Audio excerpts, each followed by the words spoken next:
student of yoga, to be a true teacher of yoga, to be a true practitioner of yoga, Sanskrit is must in all of it. इसका कोई replacement नहीं कर सकते। अब तंत्र शब्द का नाम लेने से ना समाज में एक अलग तरह से तो कोई लाल कपड़ा है, किसी के आधी घड़ी जी गर्दन लेके घूम रहा है और समथिंग जी समथिंग और कुछ लेकर मतलब उसके पास सब कुछ शक्तियां हैं, वो ऐसे हवा में उड़ेगा, सोने की चेहरा है। मोद के लहजे में कहा कि मुझे नहीं पता कि वो पार्टिकल खोज पाएंगे कि नहीं और वो गॉड खोज पाएंगे कि नहीं, लेकिन वो गॉड के चक्कर में जो पार्टिकल खोजा है उसको क्वेश्चन का मतलब है देखना, और किसको देखना? जो सबको देखना है। तो कहते हैं the observation of the observer who is the observing. तो वो सामान्य तौर पे दर्शन मतलब इनविजिबल को देखना।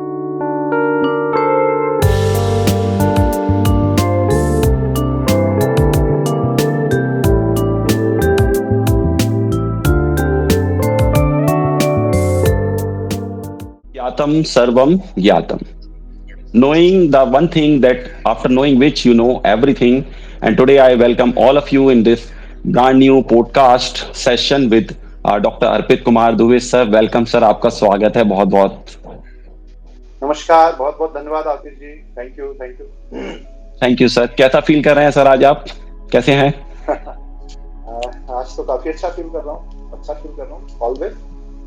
चलिए बहुत सुंदर। और जब मैं आपके फेसबुक के और आजकल तो आप इंस्टाग्राम पे भी दिखाई दे रहे हैं, दर्शन दे रहे हैं, तो मैं वहां पे भी आपके दर्शन करता रहता हूँ और देखता हूँ कि एक ऐसा शख्स है जो अपने अंदर कुछ खुशी महसूस करता है और दूसरे को कहीं ना कहीं शेयर करना चाहता है अपनी हैप्पीनेस को, कि शायद वो भी कहीं ना कहीं आपको या हमको देख के उस हैप्पीनेस को फील कर सके। yes so let me just give a short introduction of sir. And sir is like doctor Arpit Kumar Dubey sir. मेरे भी सर शिक्षक रह चुके हैं और मैं बड़ा प्रभावित था सर की टीचिंग से। सर की टीचिंग कुछ इस तरह की है कि कम पढ़ाना है लेकिन बहुत ही फोकस्ड और कंसंट्रेटेड पढ़ाना है, क्योंकि जनरली 1 घंटा बहुत ज्यादा हो जाता है, लेकिन सर उसको बहुत समग्र एक भाषा में एक बहुत ही कॉन्सेंट्रेटेड वे में जो योग की शिक्षा है, जो नॉलेज है, उसको सब तक पहुंचाते हैं। So sir has done his PhD from JNU, that is Delhi university, in Sanskrit, and currently he is working in Morarji Desai National Institute of Yoga as an assistant professor in Sanskrit department. Yes, sir. So I welcome you all for this today's session on this Anand Yatra podcast, which is a journey to bliss. और जैसे कि हमने बात की sir की आनंद यात्रा की, तो सर की यात्रा की तरफ आज हम लोग जाएंगे कि सर ने उस आनंद को कैसे प्राप्त किया और जो हम सब कहीं ना कहीं उस हैप्पीनेस को टच करने की कोशिश कर रहे हैं। और सर हमें मार्गदर्शन करेंगे, सर हमें गाइड करेंगे कि हर कोई चाहता तो है उस हैप्पीनेस को एक्सपीरियंस करना, बट हम उसको नहीं कर पाते हैं। ये बारे में एक शॉर्ट इंट्रोडक्शन जिससे कि हम सब आपको जान पाए, आपकी यात्रा बचपन से अभी तक किस तरह से चलती हुई आई। Thank you Ashish sir. मुझे लगता है कि अगर मैं अपनी लाइफ को देखूं तो अभी जो मेरी रिसेंट एज है दैट इज 36, तो 36 साल की इस यात्रा में मैंने बहुत सारी चीजें देखी। मैं बहुत भाग्यशाली रहा कि बहुत अच्छे लोगों से मुझे इंटरेक्ट करने का मौका मिला। तो बचपन तो मेरा जो लगभग 5 साल तक की जो मेरी उम्र है, मेरे गाँव में रीवा के एक छोटे से गाँव चरैया है, वहां पर भी तो बचपन की वही यादें, कभी अपने घर में, कभी मामा के घर में, वो गर्मियां की हो, ठंड हो, कुछ भी हो।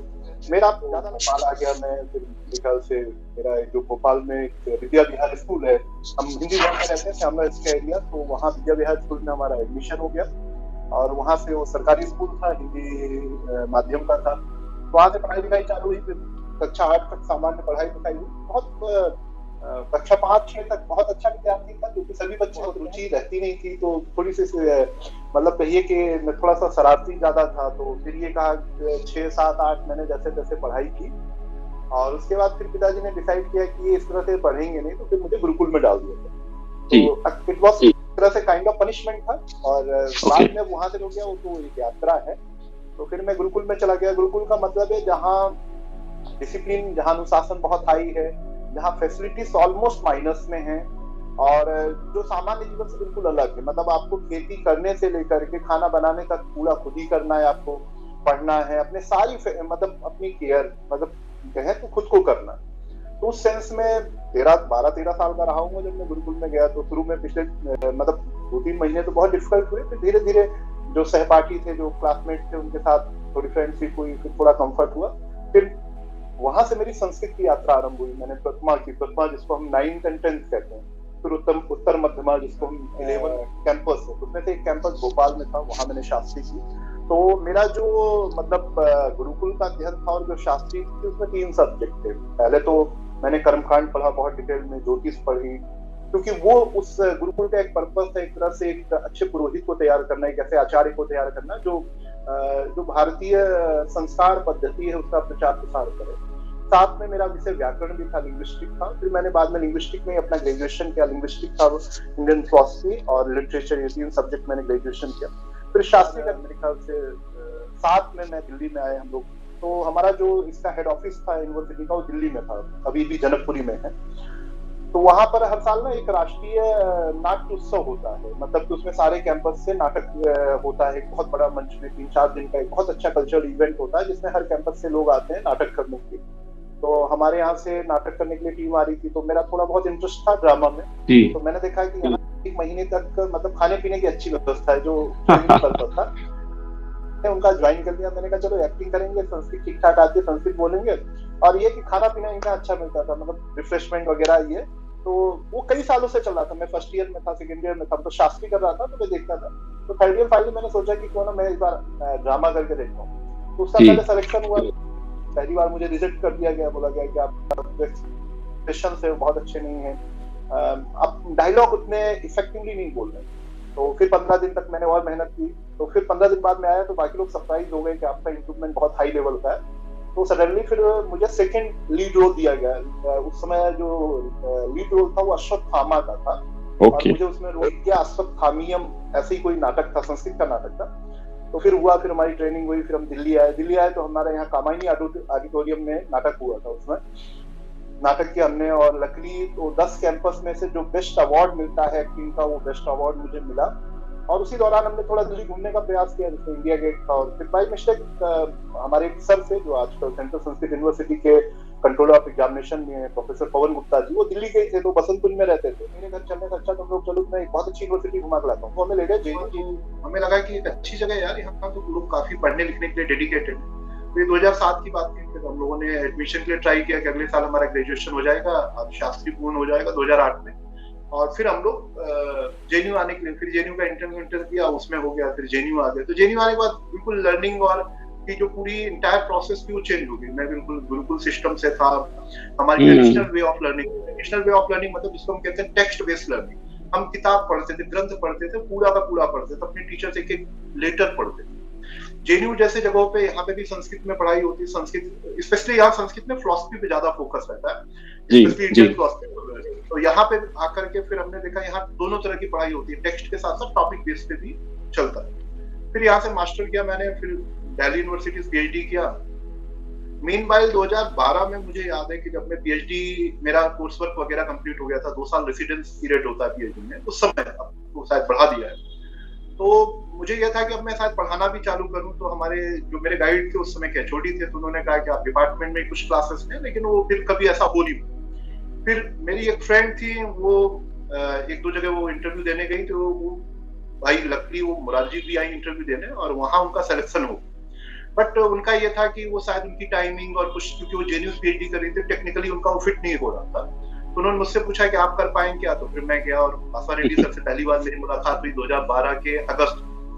तो सर ने देखा सारे डॉक्यूमेंट वगैरह, बोले ठीक है आप पढ़ा लेंगे। हाँ, उन्होंने की चीज पूछा कि आप इंग्लिश में कंफर्टेबल है? मैंने कहा कि सर मतलब ऐसा मुझे नहीं कहूंगा ट्राई नहीं किया इंग्लिश में पढ़ाने के लिए। जेएनयू में लैंग्वेज बहुत बड़ा बैरियर नहीं होता है, तो आपको जो भी मतलब एटमॉस्फेयर के अकॉर्डिंग हिंदी चाहिए हिंदी, इंग्लिश चाहिए इंग्लिश, संस्कृत चाहिए तो संस्कृत है। तो फिर उसके बाद अगस्त में चला गया। फिर 3-4 महीने बाद उन्होंने शायद 3 महीने बाद नहीं, सितंबर में वहाँ इंटरव्यू हुआ गेस्ट फैकल्टी का।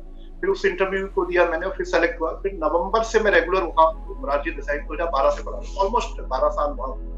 अमेजिंग। इस बीच में अब ये तो मेरी अपनी लाइफ हो गई, फिर पढ़ाने लगा। फिर अभी तक इसमें आप लोगों का भी एक बैच रहा, संस्कृत पढ़ा रहा हूँ वहाँ। इंडियन फिलॉसफी हो गया, फाउंडेशन ऑफ योगा हो गया, गीता, योग वासिष्ठ, उपनिषद, कुछ दिन मैंने योग सूत्र भी पढ़ाया। तो बहुत सारी चीजें अलग अलग सब्जेक्ट, वैरायटी ऑफ सब्जेक्ट, मतलब मेरे पास हफ्ते में 20-25 क्लासेस पिछले 8-10 साल से रेगुलर पढ़ा रहा हूँ। तो जितना भी टाइम होता है तो उसके हिसाब से मुझे क्लासेस दी जाती है, मैं पढ़ा रहा हूँ। अब मेरी योग की जो यारी था कि आपको करने का, तो उसमें जो मुझे याद है सबसे ज्यादा इंटरेस्टिंग था सूर्य नमस्कार हम लोग करते थे, सारे लोग कलेक्टिव प्राणायाम करते थे, हम लोग मेडिटेशन करते थे। वहां मेडिटेशन हम लोग संध्या के नाम से जाते, गुरुकुलों में जो संध्या होती है उसका जो उसकी एटमोलॉजी वही है कि सम्यक ध्यायते अस्मिन् इति संध्या, मतलब जिस समय जो प्रकृति का वातावरण है वो बहुत संतुलित रहे, जब ध्यान करने में आपको एक्स्ट्रा एफर्ट ना करना पड़े। तो संध्या क्या, संध्या बेसिकली मॉर्निंग में सुबह 4 से 6 का टाइम है, आफ्टरनून में 11 to 1 है, इवनिंग में 5 to 7, मतलब सनराइज, सनसेट और सन का जो मिड पोजीशन है, ये 3 टाइम। चौथी संध्या तो हम लोग नहीं करते थे, जिसको तुरीय संध्या कहते हैं, मिडनाइट में अराउंड 11 to 12:30 का जो टाइम है। तो कहते हैं कि ये टाइम ऐसा होता है, ये ट्रांजिशन पीरियड होता है, तो इस समय अगर आप ध्यान करने बैठते हैं तो ध्यान लगने की संभावना ज्यादा होती है। ओके। उसमें सबसे बेस्ट मिडनाइट को माना गया है, लेकिन हम लोग 3 मेरे ख्याल से उसमें 2 बार हम लोग संध्या करते थे। फिर बहुत दिन तक वो तो गुरुकुल में रहे, तब तक हम लोग करते रहे। फिर जेएनयू आए, तो जेएनयू में हल्का फुल्का योग का अभ्यास था, ऐसा कोई बहुत नहीं था। जेएनयू की एक लाइफ स्टाइल अलग, वहाँ पढ़ने लिखने और हर चीज का, क्योंकि जेएनयू की जब भी बात होती है तो कहीं ना कहीं एक फ्रीडम की बात होती है, एक व्यक्ति अपने को व्यक्त कर सकता है, और आप अपना एक गुरुकुल बता रहे हैं जहाँ पे एक बहुत नियमित हमारी दिनचर्या है। तो थोड़ा सा ये भी एक डिफरेंस बता सकते हैं कि एक लाइफस्टाइल कहीं ना कहीं वो मॉडर्न लाइफस्टाइल जिसको हम रिस्पॉन्सिबिलिटी कहते हैं कि हमें फ्रीडम चाहिए, और एक तरफ आप गुरुकुल से भी आते हैं, तो क्या इन दोनों को लाइक आप बता सकते हैं लाइक किस तरह से भेद था दोनों चीजों में? इंटरेस्टिंग होगा I hope.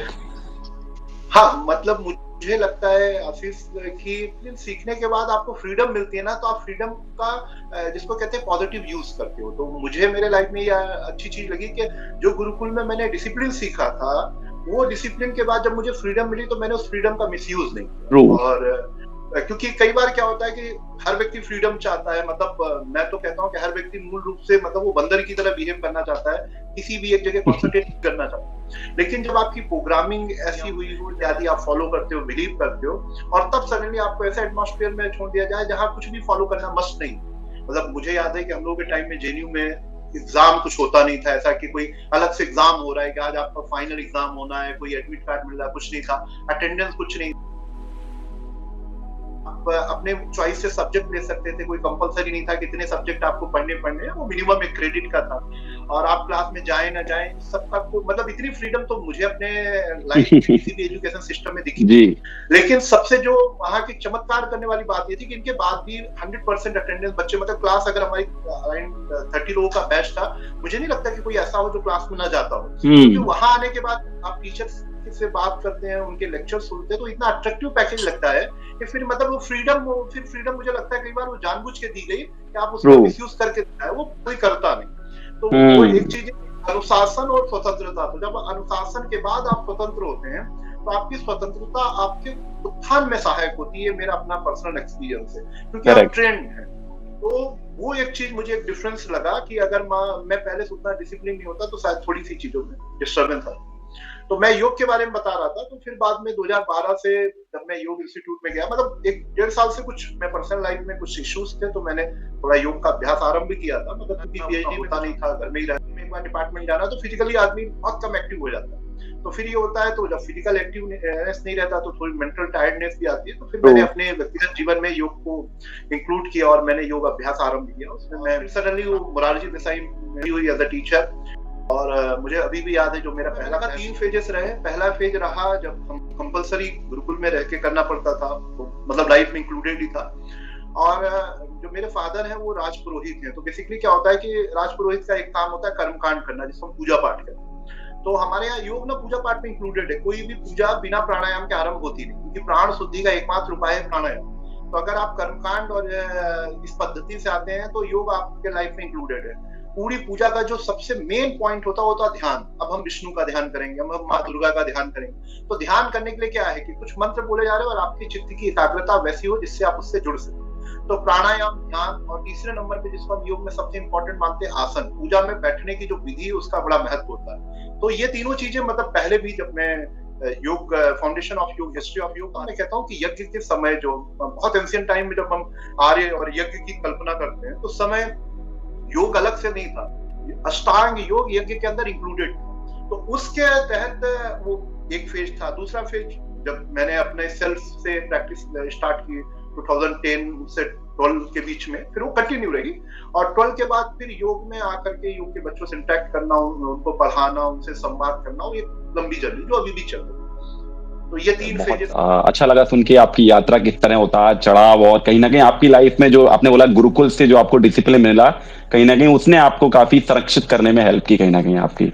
So next sir, जो आपने मैं खुद भी जानना चाहता हूँ इस बात को, जैसे आपने बोला कि जो हमारे यहाँ पूजा पाठ होता था कहीं ना कहीं उसके अंदर भी योग ऑलरेडी इनबिल्ट है, कि इसको थोड़ा और विस्तार में बता सकते हैं? जैसे मैं कहीं था तो उन्होंने बोला कि जो हम पूजा पाठ में पंच महाभूत देते हैं अलग अलग, लाइक जल अग्नि वायु, हर एक पूजा में होते हैं, तो इसका लाइक क्या विज्ञान है? लाइक क्योंकि योग को ऐसा विज्ञान, लाइक कहीं भी रिलीजन की बात आती है तो हो सकता है दूसरे धर्म के लोग इसको ना अपनाएं, तो इसका क्या आप एक ऐसा समग्र आयाम बता सकते हैं जिससे कि हर कोई इसको समझ पाए इस देखिए, आयाम को? जब हम कहते हैं कि योग धर्म है तो ये तो बात बिल्कुल नहीं है, क्योंकि देखिए कोई भी अच्छी प्रैक्टिस होती है ना वो सब लोग इंक्लूड कर लेते हैं। हमारे यहाँ जो पूजा पाठ है जिसको कर्मकांड कहते हैं, उसकी दो परंपराएं, एक वेद की परंपरा, एक तंत्र की परंपरा। वेद की परंपरा का एसेंस है जो आज आर्य समाज और बहुत सारी संस्थाएं जिस परंपरा का मूलतः पालन करते हैं, तो उनके यहाँ पूजा पाठ मतलब सिर्फ यज्ञ, वेद का पारायण, वेद का अध्ययन, वेद का अध्यापन और यज्ञ करना। तो आर्य समाज की परंपरा है, गायत्री परिवार उसी से जुड़ा हुआ है थोड़ा सा। तो ये जो परंपरा, ये वेद मूलक परंपरा है जहां बहुत ज्यादा मूर्ति पूजा इत्यादि इत्यादि के लिए स्पेस नहीं। तो जब हम यज्ञ परंपरा में कहते हैं तो यज्ञ परंपरा में सबसे पहले हमें यम नियम का पालन करना है। अगर आपके जीवन में यम नियम नहीं है तो आप इसको हम कहते हैं प्री प्रिपरेशन ऑफ द यज्ञ, कि यज्ञ में जाने से पहले बड़ा यज्ञ आपने करना, छोटा यज्ञ करना, यम नियम आपके अंदर स्वाभाविक आना है। आसन प्रक्रिया जो है, तो आसन हो गया, और यज्ञ आरंभ करने के दौरान हम प्राण की साधना करते हैं, उसको प्राणायाम के रूप में सीधे लिखा हुआ है कि प्राणायाम का अभ्यास करते हैं। प्रत्याहार, जो आपकी इंद्रियां हैं, उन इंद्रियों को स्वाद का अभ्यास जिसको शास्त्र कहता है, फिर उसमें धारणा है, उसमें ध्यान है, और कहते हैं कि जब व्यक्ति यज्ञ में लंबे समय तक रहता है तो उसका चित्त स्वाभाविक एकाग्र हो जाता है, नेचुरली माइंड कॉन्सेंट्रेटेड हो जाता है, जिसको हम कहते हैं पॉजिटिव माइंड, तो वो समाधि की अवस्था तक व्यक्ति चला जाता है। दूसरी परंपरा है तंत्र की परंपरा, जो हम सामान्य तौर पे जब हम हिंदू धर्म की बात करते हैं, इसमें एक बड़ा वर्ग वेद से उतना नहीं जुड़ा हुआ है, वो तंत्र से जुड़ा हुआ है। और उस तंत्र की परंपरा, वो तंत्र कोई वेद से अलग नहीं। हमारे यहाँ आगम और निगम ऐसी परंपराएं हैं, तो निगम का मतलब वेद और आगम का मतलब उसी वेद का जब भगवान शिव ने माँ पार्वती को सरल सहज संवाद के माध्यम से ज्ञान दिया, वही आगम परंपरा। और आगम के फिर 3 भाग हो जाते हैं, तंत्र मंत्र यंत्र। और तंत्र में हम ज्यादातर जो घर में पूजा, जो हम घर में अपने तिलक लगा रहे मूर्ति को, कोई पंच महाभूत की आपने की, उसको स्नान करा रहे, उसको दीपक दिखा रहे अग्नि के रूप में, उसको अलग अलग प्रकार की जो भी प्रक्रिया करते हो तंत्र की परंपरा से आता है।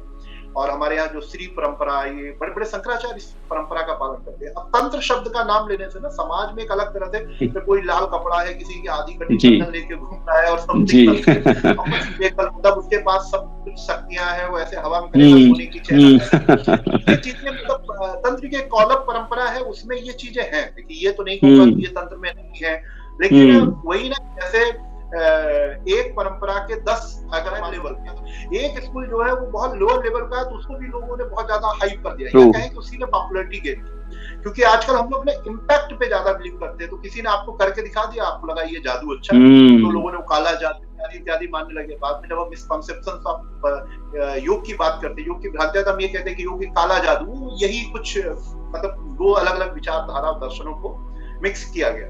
तो वास्तव में योग का धर्म से कोई नहीं। धर्म का मतलब देखिए, अगर आप कहें कि वैदिक धर्म या सनातन धर्म, तो ये ऐसा नहीं कि किसके लिए है और किसके लिए नहीं, ऐसा कोई डिवीजन नहीं है।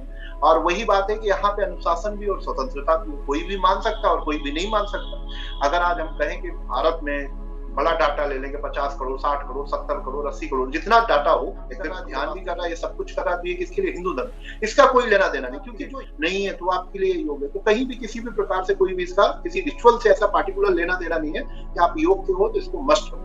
बट ऑब्वियस योग एक ऐसा अभ्यास, एक ऐसी परंपरा, एक ऐसी प्रक्रिया है कि जितना कुछ वैदिक दर्शन में जो हमारी भारतीय ज्ञान परंपरा में हुआ, वो सब में इन्वॉल्व है, सबने इसको अपने अंदर एक्सेप्ट किया। बहुत सुंदर सर, आपने बोला कि संस्कृत से आप आई थिंक कनेक्टेड है, तो संस्कृत योग और फिलॉसफी की जब भी बात आती है तो संस्कृत डिवाइन लैंग्वेज कहा गया है इसको।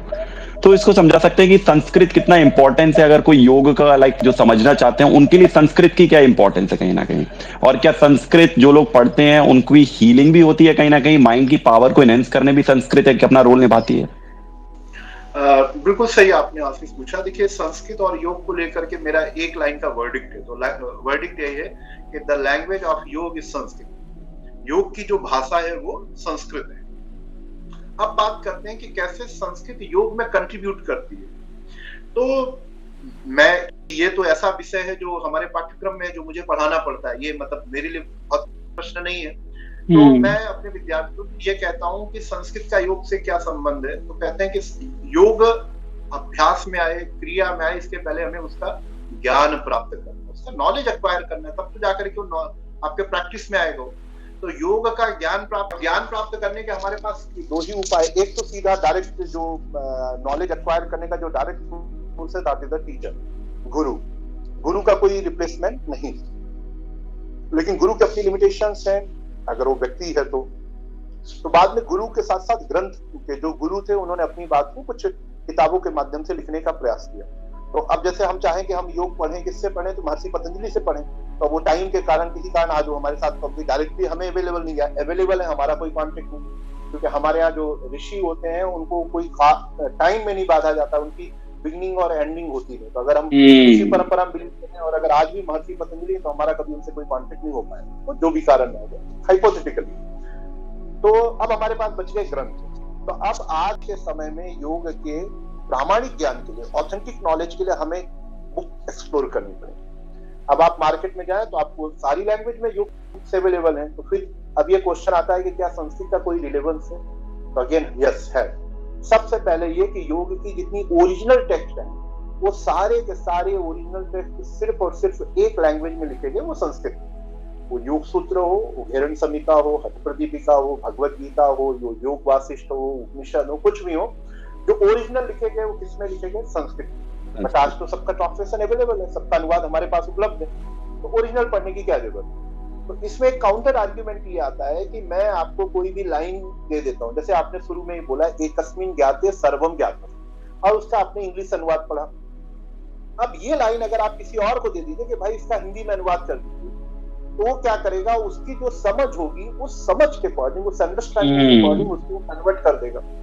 अब जो आप ज्ञान मिला वो उस लाइन का, उस पर्टिकुलर लाइन का आपको जो हिंदी में अनुवाद मिला, वो हिंदी में अनुवाद कैसा मिला कि एक तो जो ओरिजिनल आचार्य ने, ऋषि ने कहा, मुनि ने कहा, दूसरा उसको उस व्यक्ति ने समझा और उसको समझने के बाद वो आप तक परोसा गया। उसमें एक इंटरफेस आ गया कि जैसे मैं बार बार एक ही एग्जांपल देता हूँ कि आप किसी को कहते हैं कि वो पागल है और आपको कहते हैं कि वो क्रेजी है। अब क्रेजी का पागल अनुवाद, इसमें कोई टेक्निकल इशू नहीं, one of the meaning Hindi में अगर हम करें तो है, लेकिन वो जो क्रेजीनेस है that can not be translated. इसी तरीके से संस्कृत की जो कह सकते हैं कि संस्कृत का जो एसेंस है, वो जो वाक्य का प्रभाव है, प्रभाव अनुवाद में नहीं आता, बड़ा चैलेंज है। तो इसलिए आपको संस्कृत कम से कम मिनिमम, जिसको हम एलिमेंट्री संस्कृत कहते हैं, उतना आने से क्या होगा कि आप अनुवाद भी पढ़ रहे होंगे ना, तो आप उसको कम से कम ये गेस कर लेंगे कि हाँ ये बात भी ओरिजिनल लिखी वही है। आप ओरिजिनल पढ़ के नहीं समझ पाएंगे, उसके लिए 14 साल लगता है। मैंने 14 साल संस्कृत पढ़ी, उसको समझा, उसके व्याकरण को समझा। संस्कृत उतनी इजी भी नहीं है, डिफिकल्ट भी।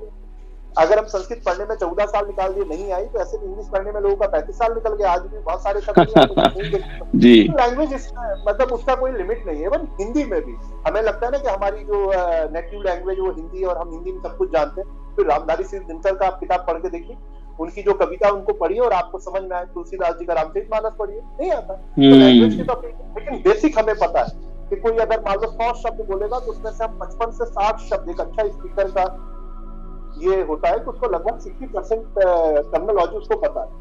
तो पहली चीज, अगर आपको बेसिक संस्कृत आती है तो आप इतना तो पता कर सकते हैं कि जो संस्कृत में लिखा वही अनुवाद में लिखा नहीं, और कहाँ पे गोलमोल किया गया, कहाँ पे अर्थ का अनर्थ किया गया, तो आपको बेसिक आइडिया। अगर आपका मीडियम लेवल का ज्ञान है तो आप उसमें और बेटर, एडवांस है तो आप सीधे पढ़ के समझ सकते हैं। बहुत सुंदर सर।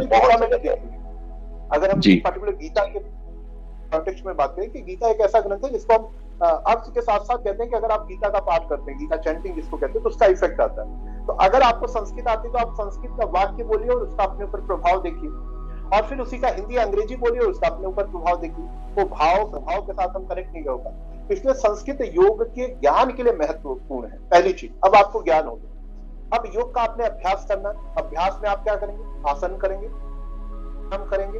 इन सब में भी आपको अलग अलग तरह के मंत्र बोलने पड़ेंगे। अगर आपके अक्षर की शुद्धि नहीं है, आपकी मतलब संस्कृत का आपको अभ्यास नहीं है, इन मंत्रों में कहीं कहीं आप अशुद्धि करेंगे। तो थ्योरेटिकल एस्पेक्ट हो या प्रैक्टिकल एस्पेक्ट, दोनों समझने के लिए योग का हमें संस्कृत का, मैं कहता हूँ मिनिमम बेसिक नॉलेज, ये योगाचार्य वो तो योगाचार्य का मतलब हमारे यहाँ क्या होता है? हमारे यहाँ आचार्य शब्द बड़ा टेक्निकल है, ये वास्तव में वेदांत का शब्द। तो वेदांत में जैसे रामानुजाचार्य, शंकराचार्य, मध्वाचार्य, तो आचार्य शब्द वहां से आया।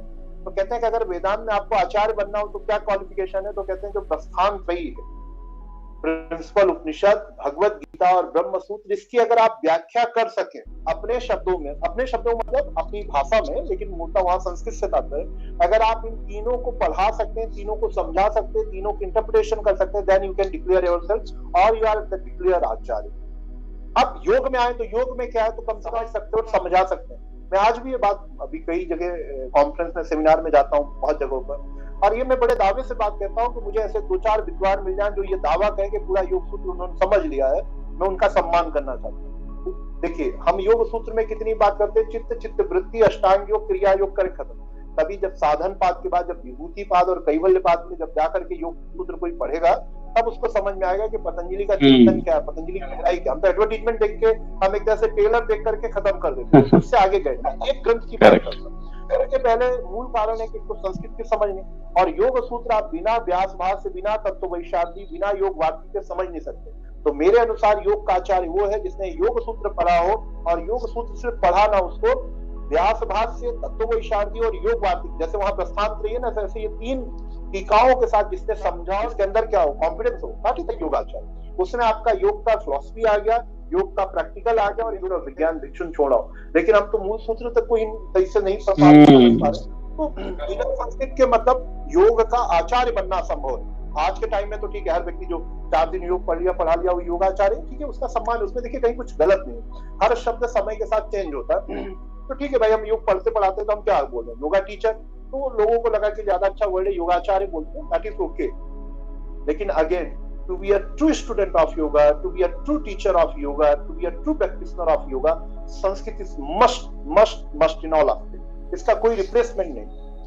बहुत सुंदर सर। तो फिर अगला सवाल मेरा सिंपल होगा, जैसे आपने एग्जाम्पल दिए कि किस तरह संस्कृत इंपॉर्टेंस है, तो सर जिसने मान लीजिए बचपन में आपकी तरह मौका नहीं मिला गुरुकुल जाने का, तो वो अब अपने जिस भी फेस में लाइफ के किस तरह से संस्कृत को सीख सकते हैं? जो आपने बोला एक एलिमेंट्री जो संस्कृत है, क्या कोई माध्यम है सीखने का, या कोई आप सॉल्यूशन बता सके किस तरह से वो हम बेसिक संस्कृत सीख सकते हैं, जो कि ये सारे टेक्स्ट को हम पढ़ सकें, समझ सकें?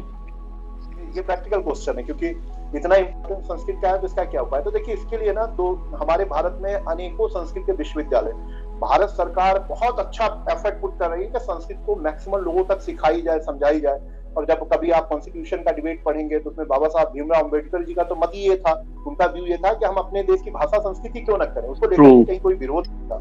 तो अब आते सीखा कैसे जाए? तो देखिए, इसका सबसे सरल जो उपाय है ना, वो है सेंट्रल संस्कृत यूनिवर्सिटी, जिसको हम केंद्रीय संस्कृत विश्वविद्यालय कहते हैं। पहले वो राष्ट्रीय संस्कृत संस्थान था। राष्ट्रीय संस्कृत संस्थान ने या सेंट्रल संस्कृत यूनिवर्सिटी ने एक दीक्षा प्रोग्राम बनाया हुआ।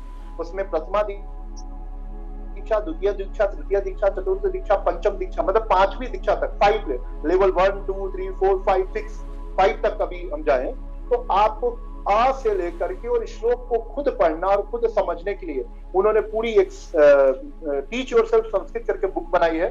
और वो बुक इतनी अद्भुत है कि मुझे नहीं लगता है कि संस्कृत का स्टूडेंट होने के नाते, ये हम लोग के टाइम उतनी अवेलेबल नहीं थी। उसमें आपको थ्योरीज है, उसमें आपको प्रैक्टिस है, और इतनी अच्छी अच्छी प्रैक्टिस है, इतनी कॉम्प्रिहेंसिव बुक बनाई गई। तो अगर आप सेल्फ लर्निंग करना चाहते हैं तो पहला उपाय है कि आप वो दीक्षा बुक ले लें। प्रथमा दीक्षा के 2-3 वॉल्यूम है, और उसमें थ्योरी भी है, प्रैक्टिकल भी। आज आपने थोड़ी सी 3 पेज थ्योरी पढ़ी, तो 10 पेज आपको प्रैक्टिस करना है धीरे धीरे। फिर द्वितीय दीक्षा, तृतीय दीक्षा, फिर साथ में अभी सेंट्रल संस्कृत यूनिवर्सिटी ऑनलाइन और ऑफलाइन दोनों तरीके के दीक्षा बुक को पढ़ाने के पाठ्यक्रम चलाती है। तो आप उसको बहुत सुंदर। सेंट्रल संस्कृत यूनिवर्सिटी की वेबसाइट पे जाइए, मिनिमम चार्ज अवेलेबल है।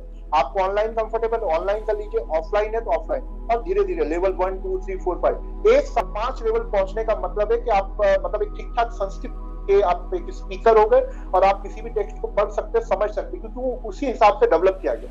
संस्कृत को एक तो भाषा के रूप में कि मतलब हम कन्वर्सेशन में कैसे करें, तो पहला और दूसरी दीक्षा जो लेवल 1 2 है वो कन्वर्सेशन, 3 से लेकर के 5 6 तक का जो लेवल है दीक्षा का, वो बेसिकली है कि शास्त्र में हम कैसे किसी को प्रवीण बनाएं, कैसे गीता का श्लोक कैसे पढ़ें, कैसे उसका शब्दार्थ करें, उसकी प्रोसेस क्या, उसकी प्रक्रिया क्या, ये बहुत अच्छा लगता है। दूसरा एक सोल्यूशन ये है कि जैसे हमारे यहाँ एक एनजीओ है संस्कृत भारती करके, तो वो 10-10 दिन के अपने कैंप लगाते हैं। तो मैं तो सबसे रिक्वेस्ट करता हूँ जितने भी योग के हैं कि कि आप 10 दिन अपने लाइफ को डेडिकेट कर दीजिए संस्कृत। उस 10 दिन में अमेजिंग।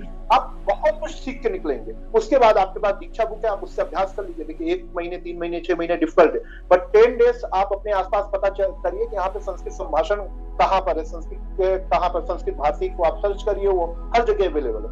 और भारत और विश्व में संस्कृत भारती ने एक बहुत अच्छा काम किया है। फिर अगेन कन्वर्सेशन के लेवल पे संस्कृत सिखाने के लिए और अब शास्त्री के स्तर पे।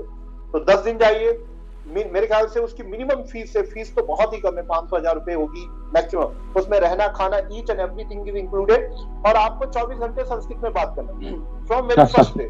आप पहले दिन गए, आप और वहाँ कोई लैंग्वेज है नहीं, आप बात करेंगे। तो 10 दिन में क्या होता है कि लैंग्वेज सीखने का जो सबसे इजीएस्ट मोड है वो एटमॉस्फेयर क्रिएट कर दीजिए। यूरोप का 2 साल का बच्चा भी वो इंग्लिश बोल देता है जो हमारे यहाँ के 30 साल के लोग भी नहीं बोल पाते, नहीं बोल सकते। कोई जीनियसनेस है, क्योंकि भाई साहब उसका कोई ऑप्शन ही नहीं, वो हिंदी बोल के दिखाए।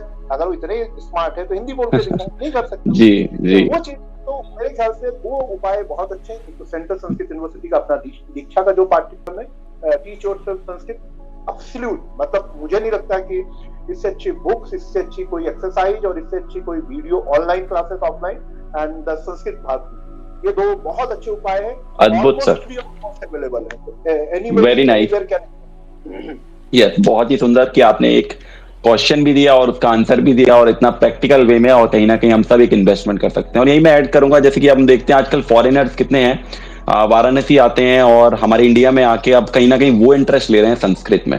और आई होप आप रिसर्च में भी इतना इन्वॉल्व हैं, तो आप देख पा रहे हैं कि कंप्यूटर के लिए भी जो बेस्ट लैंग्वेज है, कहीं ना कहीं उसको संस्कृत ही कहा जा रहा है और रिसर्च के लिए किया जा रहा है। सो ये तो आपने एक प्रैक्टिकल यूज बताया। तो जैसे आपने बोला कि कहीं ना कहीं हीलिंग की तरफ भी हमें संस्कृत ले जाती है।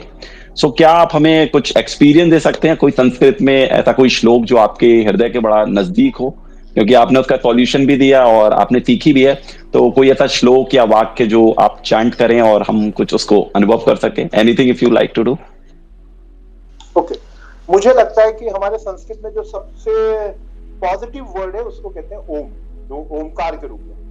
तो अब ओमकार पे तो आपको कम से कम नहीं तो 1000 से ज्यादा शोध पत्र मिल जाएंगे, जो आपके फिजियोलॉजिकल साइकोलॉजिकल पैरामीटर के प्रीपोज डाटा लेकर के और उसको न्यूरोलॉजी उन सब में बहुत अच्छा इंटरेस्ट। तो मुझे लगता है कि अगर आपको संस्कृत की ब्यूटी को समझना है ना, तो ओम से अच्छा कोई भी शब्द नहीं। आप अब अलग अलग तरीके से हम ओमकार का उच्चारण करते हैं। मुझे लगता है कि सबसे इफेक्टिव ओमकार का जो उच्चारण है वो ओम ओम ओम, जब तक एक श्वास जितनी देर तक, विद इन 3 to 4 मिनट आप इमीडिएट इफेक्ट देख पाएंगे। फिर श्लोक और मंत्र तो बहुत जाते हैं। ये ओम एक ऐसा शब्द है जो हार्मलेस है, जिसके लिए कोई बहुत नियम नहीं चाहिए, बहुत व्यवस्था नहीं चाहिए। संस्कृत देखिए प्रभावी है, लेकिन उसमें अनुशासन भी बहुत है। कई बार हमें लगता है कि हम इमीडिएट फ्रीडम लेकर के हमने कोई भी मंत्र, कोई भी वाक्य कहीं भी बोल दिया, किसी भी मतलब ये कह सकते हैं किसी भी मीटर में बोल दिया, उसको थोड़ा सा कई बार हम बॉलीवुड का टच दे देते हैं, थोड़ा सा और उसको मेलोडी टाइप का। हम लोग इस चीज को बहुत ज्यादा प्रमोट नहीं करते, बिकॉज हमारी जो पूरी शरीर की संरचना है उसमें कहीं ना कहीं इसका निकल, इसलिए मैं इन चीज को, लेकिन ओम है। फिर हमारे यहाँ जो लौकिक मंत्र, ओम नमः शिवाय हो गया, त्रयाक्षरी पंचाक्षरी मंत्र आ गए। जैसे मैं तो जिस वर्ड को बहुत प्रमोट करता हूँ, that is from the Bhagavad Gita, Gopal Nandan. तो मैं कहता हूँ ओम नहीं बोल सकते, तो गोपाल नंदनम, गोपाल नंदनम। अब ये साउंड इतने अच्छे से, मतलब इसको कह सकते हैं स्ट्रक्चर किया गया है, ये पूरी बॉडी, मतलब आपके शरीर और मन की ऊर्जा के स्तर बढ़ा देता है। और अभी तो कुछ इस पे मैं रिसर्च भी कर रहा हूँ, प्रीपोज डाटा लेके, जो साइंटिफिक टेक्नोलॉजी है। तो मुझे लगता है कि ये चीजें बहुत इफेक्टिव है। तो हीलिंग तो बहुत छोटी सी चीज है संस्कृत में, और मुझे लगता है कि एक अगर हम लार्ज लेवल पर देखें तो इसका प्रभाव शरीर पर भी है, मन पर भी है, और दूरगामी परिणाम। ये नहीं कि आज हो गया आज खत्म हो गया, वो जो पॉजिटिविटी है वो सस्टेन करने वाली। अमेजिंग, बहुत सुंदर सर। और लास्ट में बस मैं इसको बाइंड अप करूंगा कहकर कि मैं पढ़ रहा था एक पुस्तक को, तो उसमें कहा था कि जो संस्कृत में लेटर्स हैं वो कहीं ना कहीं हमारे जो चक्रास होते हैं उनके पेटल से भी कनेक्टेड है कहीं ना कहीं। सो जब भी हम उसको चांट करते हैं तो हमारे चक्रास की जो एनर्जी है कहीं ना कहीं वो भी बैलेंस होती है। So it's amazing thing, like you have taken us to this beautiful journey of Sanskrit. अब हम चलते हैं सर दूसरे पाथ की तरफ। और कभी भी हम देखते हैं कोई व्यक्ति बहुत गहरी बातें करता है, डीप, सामने वाला व्यक्ति नहीं समझता है, तो हम कहते हैं कि भाई आप तो फिलोसोफर हो गए हो। तो दूसरा जो है हमारा एक फिलोसफी क्या है सर, मैं आपसे समझना चाहूंगा बहुत सिंपल भाषा में कि फिलॉसफी का क्या इंपॉर्टेंस है हमारी लाइफ में, और क्या फिलॉसफी उनके लिए ही है जो फ्री है कहीं ना कहीं माइंड से, और एक फिलोसफर होना लिखते हैं कहीं पे ज्ञान पथ करके एक आपने अपना फोटो शेयर किया था कहीं ना कहीं, तो इस तरह की चीजें कोई एक जरा डीप थिंकर होता है वो सोच सकता है। तो फिलॉसफी क्या है सर, अगर मैं सिंपल भाषा में समझना चाहूँ तो? मुझे लगता है कि फिलॉसफी जिसको हम दर्शन कहते हैं वो देखने का नजरिया है, और देखता तो हर व्यक्ति है, परसीव तो हर व्यक्ति कर रहा है, ऑब्जर्व तो हर व्यक्ति कर रहा है, लेकिन ये डीपर कब हो जाता है? तो सामान्य तौर पे हम जब देखने का काम करते हैं, मैं आपसे कहूँ कि देखिए तो आप क्या देखेंगे? आउटर वर्ल्ड को, सराउंडिंग। फिलॉसफी सेंस में डीपर हो जाती है कि वहां देखना है, लेकिन अपने आप को जो दिखाई नहीं देता, जो सुनाई नहीं देता, that is the true self. अब उस कहता हूं कि एग्जिस्टेंस के 3 लेयर है। एक तो विजिबल लेयर है जिसको कोई भी एक्सेस कर सकता है, भाई आप मुझे दिखाई दे रहे हैं, मैं आपको दिखाई दे रहा हूँ, that is the visible. Semi visible है कि कोई दूर की चीज है जिसके लिए हमें कोई इंस्ट्रूमेंट चाहिए हो, तो जो माइक्रोस्कोप चाहिए या टेलीस्कोप चाहिए, that is the semi visible category. कि भाई वो छोटा सा कीड़ा अभी हमारे यहाँ कोई भी एक ऐसा कोई बैक्टीरिया है, लेकिन ना आपको दिखाई दे रहा है ना मुझे दिखाई दे रहा है, it is neat and clean, but अगर हम इंस्ट्रूमेंट लेके आए तो that is the semi visible. तो सेमी विजिबल तो हम कहते हैं visible is for the ordinary person, semi visible is somehow scientist लोगों का वो एरिया है जहां वो लोग काम करते हैं। अब एक लेवल वो जो है जिसका अनुभव है, लेकिन वो हमारे अनुभव में नहीं आता, जिसको हम कहते हैं इनविजिबल वर्ल्ड। उसके लिए हम वर्ड बोलते हैं ट्रांसेंडेंटल रियलिटी, पारलौकिकता। अब ट्रांसेंडेंटल रियलिटी, जैसे मैं कौन हूं, अगर यही अपने से प्रश्न पूछा जाए तो पहला आंसर होगा मैं शरीर हूं, मेरी विजुअल आइडेंटिटी है।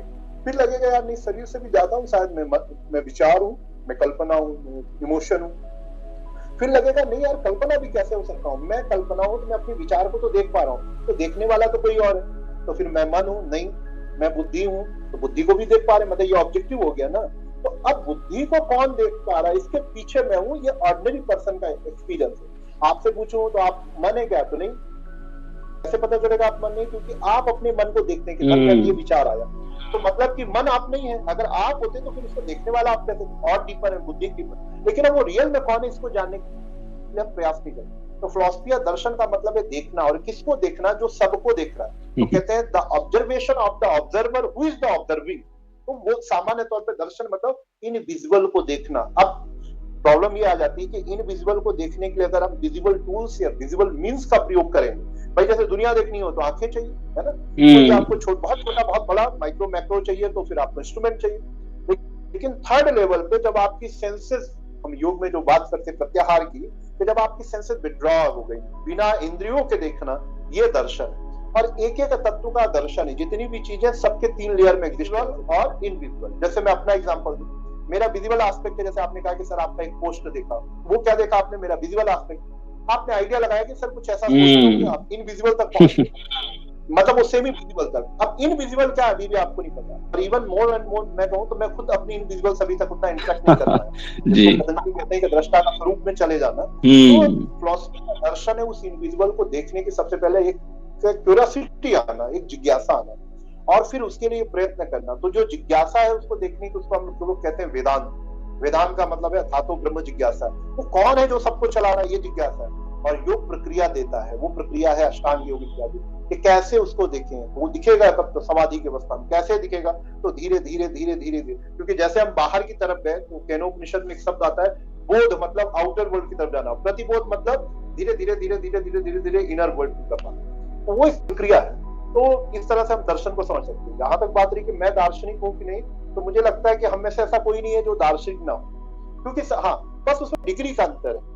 किसी का इनविजिबल को लेकर के अनुभव और चिंतन ज्यादा है, किसी का कम है। कोई 1% पे, कोई 20%, कोई 80%, कोई 90% पे है। यही डिफरेंस है। हम सब दार्शनिक हैं। हम सब ये इंटरेक्ट करते हैं कि विजिबल, सेमी विजिबल और इनविजिबल, ये 3 तरह का एग्जिस्टेंस है। और ये सारी चीजें हम में से दुनिया में अभी कोई भी नहीं है जो सारी घटनाओं को, सारे इंसिडेंट को डिकोड कर सके। कुछ भी हुआ, हम कई जगह नॉर्मल जनरल इंटरप्रिटेशन से डिकोड करते, कई बार साइंटिफिक मेथोडोलॉजी से कि भाई मैंने सेव फेंका तो ऊपर न जाकर के नीचे क्यों गिरा, तो उसका कोई जनरल इंटरप्रिटेशन है, उसका साइंटिफिक इंटरप्रिटेशन है। कि बहुत सारी चीजें जो हम खुद चकित हैं और सब लोग चकित हैं, जिस पे स्टिल डिस्कशन, डिबेट चल रहा है, वो तो चलता रहेगा। बहुत सुंदर सर, जिस तरह से आपने इस बात को बताया। तो मैं यहाँ पे एक शब्द और आता है जब भी फिलॉसफी की बात आती है, कहीं ना कहीं एक कॉन्शियसनेस की। चेतना क्या है, जिसको आजकल साइंटिस्ट बोलते हैं the hard problem of consciousness. कहीं ना कहीं हम जैसे साइंस में सोचते हैं कि कुछ मटेरियल से ड्रिवन बन रही है कॉन्शियसनेस, और जो योग और अध्यात्म है कहीं ना कहीं वो कहता है कि चेतना से मटेरियल वर्ल्ड का निर्माण हुआ है। तो ये चेतना क्या है, उसको अगर हम समझ सकें, या चेतना एक अवेयरनेस है, व्हाट इट इज, अगर कुछ सिंपल भाषा में समझना चाहें तो। देखिए, अब मैं इसको उपनिषद के हिसाब से रिप्लाई करता हूँ। जी जी जी। जो आपने कहा हार्ड प्रॉब्लम ऑफ कॉन्शियसनेस, तो मेरे एक फ्रेंड है अभी दिल्ली यूनिवर्सिटी से पीएचडी कर रहे हैं, तो वो भी इसी में लगे हैं। और अब आजकल हर टाइम में ना एक कॉन्शियसनेस का एक फैशन डेवलप है। बात याद आती है, हमारे यहाँ पहले एजुकेशन मिनिस्टर थे, बहुत रिनॉल्ड पॉलिटिशियन है, मुरली मनोहर जोशी जो फिजिक्स के प्रोफेसर भी थे इलाहाबाद यूनिवर्सिटी में। तो एक बार मैं कहीं उनका व्याख्यान सुन रहा था, तो वो खुद फिजिसिस्ट है, और जब फिजिसिस्ट कोई फिजिक्स के बारे में बात करता है तो वो कमेंट बड़ा मायने रखता है। तो उन्होंने कहा कि आजकल के साइंटिस्ट गॉड पार्टिकल को खोज रहे हैं। अब हम हिग्स बोसोन और गॉड पार्टिकल, इसका हम दावा करते हैं कि साहब वो मिल गया है, वो क्या है। तो उन्होंने कहा कि देखिए, मेरा मतलब उन्होंने बहुत मजाक के, बहुत विनोद के लहजे में कहा कि मुझे नहीं पता कि वो पार्टिकल खोज पाएंगे कि नहीं, और वो गॉड खोज पाएंगे कि नहीं, लेकिन वो गॉड के चक्कर में जो पार्टिकल खोजा है उसको भी खो देंगे, क्योंकि वो गॉड पार्टिकल जो शब्द लगा तो हिग्स बोसोन से है। तो उनका ये कहना था कि आप गॉड के चक्कर में जो पार्टिकल जितना हमें मिल गया भाई आज तक, उसके तो बोले उसके चक्कर में आपको खोज देंगे। लेकिन अब ये बात इतनी सामान्य नहीं। जब वो कहते हैं कि आप जब गॉड को खोजने जाएंगे तो आप पार्टिकल को भी मिस कर देंगे, इसका मतलब फर्दर डिवीजन जब पार्टिकल का होगा वो इनविजिबल की कैटेगरी में चला जाएगा, which cannot be measured, which cannot be perceived with the help of instrument। भाई साइंटिस्ट है भाई, हमारे यहाँ एक योगी है जो अपनी इंद्रियों को इतनी पावरफुल कर लेता है कि सूक्ष्म से सूक्ष्म, मतलब माइन्यूट से माइन्यूट और महत से महत, मतलब वो इंद्रियों को एक्सपेंड नहीं कर रहे। वो क्या करते हैं, वो ऐसे इंस्ट्रूमेंट बना देते हैं कि उसको आप अपने इंद्रियों के पास रखिए और उससे आपको माइक्रो से मैक्रो तक के सारा डाटा आपके पास अवेलेबल होता है। तो उन्होंने जब कहा कि वो गॉड के चक्कर में पार्टिकल भी खो देंगे, इसका मतलब यहाँ पे इसका आंसर है कि वो पार्टिकल भी एक दिन ऐसा आएगा कि जब पता चलेगा कि इसका हमने फर्दर डिवीजन किया और अब हमें कुछ नहीं मिला। उसमें भी एक्सपेरिमेंट बहुत सारे ऑलरेडी कर रहा है इसमें भी। अब बात करते हैं कॉन्शियसनेस है क्या, और तो देखिए हमारे यहाँ जो कॉन्शियसनेस के लिए शब्द है वो पहला शब्द है आत्मा, जो बहुत पॉपुलर है। उसका जो ओरिजिनल वर्ड है उसको हम कहते हैं ब्रह्म। ब्रह्म, आत्मा और कॉन्शियसनेस, हिंदी में उसको हम चेतना कह देते हैं। अब प्रश्न ये आता है कि ब्रह्म, आत्मा, चेतना और ये जो फंक्शनिंग, इसमें रिलेशन क्या है। तो प्रश्नोपनिषद कहता है ये संसार का जो मूल है वो रई और प्राण है। रई का मतलब हम मैटर कह लें, प्राण का मतलब कॉन्शियसनेस कह लें। और वो कहते हैं कि प्राण का जो मूल है वो आत्मा है, चेतना है। और वहां भी डिस्क्रिप्शन आता है कि चेतना के दो स्तर है, एक को हम कहते हैं इनएक्टिव, निष्क्रिय अवस्था, और दूसरे को कहते हैं एक्टिव। तो कहते हैं जो आत्मा है, जो ब्रह्म है, वो निष्क्रिय रूप में सब जगह व्याप्त है, और जब वो सक्रिय होता है तो अगर इंडिविजुअल के सेंस में देखें तो प्राण के रूप में। तो जो हमारे अंदर फंक्शनल कॉन्शियसनेस है दैट कॉल्ड द प्राण। और जो वो फंक्शनल कॉन्शियसनेस का जो बेस है दैट इज द आत्मा। तो एग्जैक्टली कॉन्शियसनेस को डिफाइन करना क्या है, तो कॉन्शियसनेस मतलब जो पूरे ब्रह्मांड का जो सक्रिय रूप में, कभी सक्रिय रूप में, जिसको हम सगुण और निर्गुण रूप में कहते हैं, इस तरीके से हम समझ सकते हैं। Again it is hard problem for the mind, for the intellect. मन और बुद्धि के लिए हमेशा ही हार्ड प्रॉब्लम रहेगा, कभी भी इसको आप डिकोड नहीं कर सकते। और अगर सही से साइंटिफिक रिसर्च और डिस्कवरीज चली तो वो टाइम आएगा, जैसे हम लोग ब्रह्म के बारे में कहते हैं ना उसको सुना जा सकता, ना उसको देखा जा सकता, ना उसका वर्णन किया जा सकता। इवन भगवत गीता भी कहती है आत्मा के बारे में कि जो आत्मा के बारे में बताता है वो सरप्राइज, जो सुनता है वो सरप्राइज, जो बोलता है वो सब, मतलब it's a complete package of being surprise. तो वो जो चीज है वो चेतना को डिफाइन नहीं किया जा सकता। बट हमारी प्रॉब्लम क्या है कि हमारे अकॉर्डिंग हमने जितना विजिबल, सेमी विजिबल वर्ल्ड को एक्सप्लोर किया, हमने सबको डिफाइन कर लिया। अब हम चाहते हैं हमें डेफिनेशन चाहिए, बट अगेन ना गलत जगह पे गलत पैरामीटर हम लगा रहे हैं। तो गलत पैरामीटर लगाने के कारण क्या होगा, वो हार्ड प्रॉब्लम हमेशा बनी रहेगी। कहेंगे समथिंग, जैसे हमारे यहाँ तैत्तिरीय उपनिषद में आप कहते हैं कि असद से सद की उत्पत्ति हुई। The entire everything is evolve from nothing. मतलब कहां से आया नथिंग? नथिंग का मतलब नहीं कि कुछ नहीं है, there is a something but I am not able to decode it, I am not able to explain it. और अगेन मैं इसको लैंग्वेज के द्वारा, मन के द्वारा, बुद्धि के द्वारा बता नहीं सकता। इसलिए वो चाहे बौद्धों का शून्यवाद हो, चाहे हमारे यहाँ असद असद निर्वचनीय वेदांत में चलता हो, तो पूरी प्रक्रिया असद से सद आई। अब जो बड़ा डिबेट चल रहा है वो ये है कि जो चेतना है, जो कॉन्शियसनेस और जो मैटर है, जड़ है, इनका रिलेशन क्या है। तो देखिए हमारे यहाँ मतलब उपनिषद की फिलॉसफी में जड़ है ना वो चेतन से ही आया, और उसकी पूरी प्रोसेस है। कहते हैं कि सबसे पहले ब्रह्म था, ब्रह्म से इवोल्यूशन की प्रोसेस होती है, उस प्रोसेस में क्या होता है, कहते हैं धीरे धीरे धीरे असद से सद आया, सद से सबसे पहले आकाश, आकाश से वायु, वायु से अग्नि, अग्नि से जल, जल से पृथ्वी, पृथ्वी से औषधि, औषधि से फिर मनुष्य, ये पूरी की पूरी प्रक्रिया है। तो ये जो मतलब कि जो वेदांत फिलॉसफी, उसके अकॉर्डिंग कुछ भी जड़ जैसा नहीं है, नथिंग इज लाइक मैटर, जिसको हम कहते हैं कि निष्क्रिय या निर्जीव कुछ भी नहीं। बस उसमें मैंने ये बात कई जगह की, उसमें डिग्री ऑफ कॉन्शियसनेस, मतलब कौन कितना ज्यादा रिएक्ट करता है, हम उससे ये अंदाजा लगा लेते हैं इसमें कॉन्शियसनेस ज्यादा।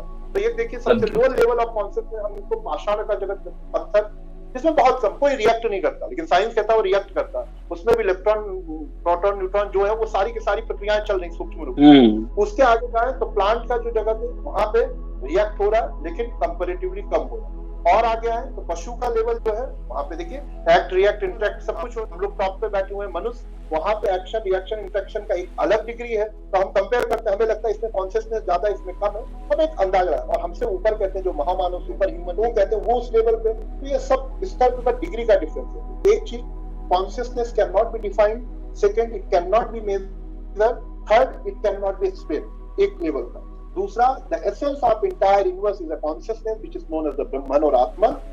Again it has two different phases, one जो है that is the निष्क्रिय, जिसको हम कहते हैं मूल, और दूसरा है सक्रिय, जिसको हम कहते हैं फंक्शनल। तो अब सारा डिबेट इस पे होगा कि functional consciousness and true consciousness, तो उसको हम आत्मा और प्राण के रूप में जैसे समझ सकते हैं। Amazing sir. और जो मैं समझ पा रहा हूँ आपका कहने का ये अर्थ था कहीं ना कहीं कि जो चेतना है वो इस संसार और मैटर के रूप में व्यक्त कर रही है अपने आप को। कल एक मैं डॉक्यूमेंट्री देख रहा था, तो उसमें भी उन्होंने कहा कि जो जनरली डुअलिटीज है कहीं ना कहीं लाइफ की, like light, darkness, pain, happiness, अगर ये डुअलिटी नहीं होंगे, क्योंकि चेतना तो एक है, तो फिर हम इसको देख कैसे पाएंगे? वो व्यक्ति नहीं होगी। अब सपोज एक ही व्यक्ति होता सारे संसार में, तो हमें कुछ डिफरेंस ही नहीं कहीं ना कहीं दिखाई देता कहीं ना कहीं। तो सर मैं, जैसे आपने मुझे बताया स्टोन, प्लांट्स, एनिमल्स, ह्यूमंस और फिर महामानव, कहीं ना कहीं कभी कभी मैं खुद देखता हूँ इन सारी चीजों को अवेयर होके कि कितना विभेदीकरण है कहीं ना कहीं, और ये हमें कभी कभी दुख भी देता है और कभी ना कभी हमें फीलिंग भी देता है कि यात्रा इतनी लंबी। जैसे बुद्ध को जब निर्माण प्राप्त हुआ तो वो कह रहे हैं किसी जन्म में मैं पेड़ भी रहा, गिलहरी भी रहा, हर एक। तो क्या इसका कुछ एग्जिस्टेंशियल इसके पीछे रियलिटी है, लाइक कर्मा, रीइंकार्नेशन, ये सारी चीजें पे क्या कह सकते हैं आप? नहीं, मेरा जो अपना बिलीव है और जो मेरा अध्ययन है, दोनों चीज, बिलीव तो सारा आउटकम होता है कि हमारी स्टडी, हमारी लर्निंग जी, मेरी लर्निंग में इनकारनेशन भी है, रीबर्थ भी है, सारी चीजें। क्योंकि अगर हम इन चीजों को नहीं मानते, अगर फिलोसफर अगर मैं बात करूं कि मैं इनकारनेशन को नहीं मानूं, मैं रीबर्थ को नहीं मानूं, तो जो कर्म और कर्म फल है ना, इसको एक्सप्लेन करना इट इज ऑलमोस्ट इम्पॉसिबल। क्योंकि अगर every action is equal and opposite reaction वाली थ्योरी पे भी जाएं तो बहुत सारी चीजें हम मतलब एनी वन ऑफ अस इस जन्म में नहीं कर रहे। अब ये हो रहा है, तो जब कोई चीज ऐसी हमारे साथ हो जाती है जिसको हमने किया नहीं, अगर वो बहुत पॉजिटिव है तो हम उसको सौभाग्य कह देते हैं, बहुत नेगेटिव तो हम उसको दुर्भाग्य कह देते हैं। बट अगेन फिजिक्स में ये बात फिट नहीं बैठेगी, साइंस इसको इग्नोर कर देगा, क्योंकि एक्शन रिएक्शन की पूरी चैन चल रही। तो साइंस की अगर हम बात करें तो उसी सेंस में हमारे यहाँ भी पूरी है, क्योंकि मैंने अभी नहीं किया, लेकिन कभी ना कभी वो मैंने किया होगा। वो पॉजिटिव वे में किया होगा तो उसका पॉजिटिव रिजल्ट आ रहा है, नेगेटिव वे में किया होगा तो नेगेटिव रिजल्ट आ रहा है। इसलिए ये चीजें, इनकारनेशन को मानना, पुनर्जन्म को मानना, संसार को मानना, ये सब चीजें हमारी बाध्यताएं और ये रियलिटी भी। अब कुछ लोग क्या होते हैं कि बहुत लिमिटेड इंटरप्रिटेशन के चक्कर में बहुत सारी चीजों को, नहीं ये नहीं है, वो नहीं है, वो नहीं है, ये सब का वो नेगेशन कर देते हैं।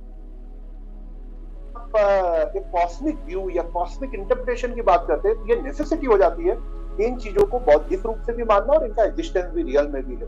तो हम लोग भी कहीं ना कहीं अगर आए तो इसका एक बहुत सरल सा रिप्लाई है कि हम एक लंबी चैन में आ रहे हैं। तो अगर लंबी चैन में आ रहे हैं, क्योंकि मैं उसको सामान्य तौर पर ऐसे कहता हूँ कि हमारे जो लाइक्स और डिसलाइक है उसका 80% हमने कभी कॉन्शियस होकर के डिसाइड नहीं किया। तो फिर ये कैसे कि भाई कुछ चीजें मुझे पसंद है, कुछ चीजें पसंद नहीं है, उसमें से 20% मैंने कभी डिसाइड किया होगा कि यार व्हाइट कलर पहनेंगे अपन तो अच्छा लगेगा, ब्लू कलर पहनेंगे तो अच्छा लगेगा।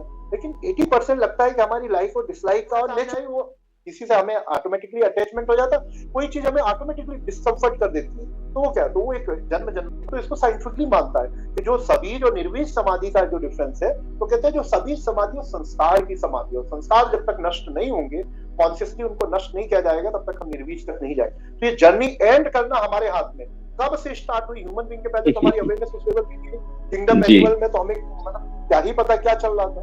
अभी भी आप अपनी पुरानी अगर 30 साल की लाइफ को मैं याद करूं तो सब कुछ मुझे याद नहीं है। बहुत सारी चीजें मैंने ऐसी की जो मुझे याद नहीं है, आज होता मुझे लगता है ठीक है, पता नहीं कभी क्या होगा। बहुत सारी चीजें तो इसी जन्म में की जिसका मुझे अभी रिजल्ट देखने के लिए मिल रहा है, लेकिन मेरा माइंड, मेरी मेमोरी इतनी टेम्परेरी है, मेरी मतलब हम सबकी, कि हम बहुत सारी चीजें रिकॉल नहीं कर सकते सारी इवेंट को। भाई एक दिन में 24 घंटे में अगर कोई चीज आप बहुत कॉन्शियसली कर रहे हैं तो आपके पास डाटा आता है कि ये तो मैंने किया है, तो इसका प्रतिफल ये होगा। और बहुत सारी चीजें तो अनकॉन्शियस लेवल पे भी चल रही है। I got it, yes. Yes, what you are saying हमारी लाइफ में चल रही होती है, लाइक हम बदलना भी चाहते हैं तो वो बदलती नहीं है कहीं ना कहीं। तो हम कहते हैं कि ये तो भाई भगवान की मर्जी है, या it is just happening by itself, मैं कुछ नहीं कर सकता। हम कहते हैं ना मेरी किस्मत ही खराब है कहीं ना कहीं। और एक कहीं ना कहीं जब हम योग और स्पिरिचुअलिटी में आते हैं तो हम कहते हैं कि फ्री विल है, इंसान अपने कर्म अपने का खुद निर्माण करता है कहीं ना कहीं। तो ये दोनों परस्पर किस तरह से हैं? नहीं, दोनों बातें सही है, बस लेवल का डिफरेंस है जी। जैसे एग्जांपल, मान लो मैं किसी एमएनसी में जॉब करता हूँ, ठीक है। अब एमएनसी में जॉब करता हूँ एज ए एम्प्लॉय, मतलब मैं उसका एक एम्प्लॉय हूँ। उस एम्प्लॉय में भी मान लो कोई एक सेक्टर में मुझे रखा गया होगा। अब उस सेक्टर में मेरे पास फ्री विल भी है और मेरे पास कंपल्सन भी। फ्री विल मतलब कि मैं अपने सेक्शन में क्या होगा, एक जो फिक्स है उसके बाहर नहीं जाता, लेकिन मैं डिसाइड कर सकता हूँ। लेकिन कंपल्सन क्या है, वो मेरे जो फ्रेमवर्क बना है वो क्या है, वो मेरे लिए कंपल्सन। लेकिन उस फ्रेमवर्क में, मतलब मान लीजिए एक रूम है, अब इस रूम में मुझे रहना है तो मेरे पास फ्री विल क्या है, मैं उस किनारे भी रह सकता हूँ, मैं बीच में भी रह सकता हूँ, मैं यहाँ पर भी रह सकता हूँ। लेकिन जब मैं उसी कंपनी में, सेम एमएनसी में, मैं जब उसका एमडी बन गया तो मेरा फ्रेमवर्क बड़ा हो गया। वो रूम नहीं रहा, वो क्या हो गया, मान लो 1000 गज का प्लॉट हो गया। अब मैं यहाँ रहूं, वहां रहूं, वहां रहूं, लेकिन रहना क्या है, उसी फ्रेमवर्क के अंदर।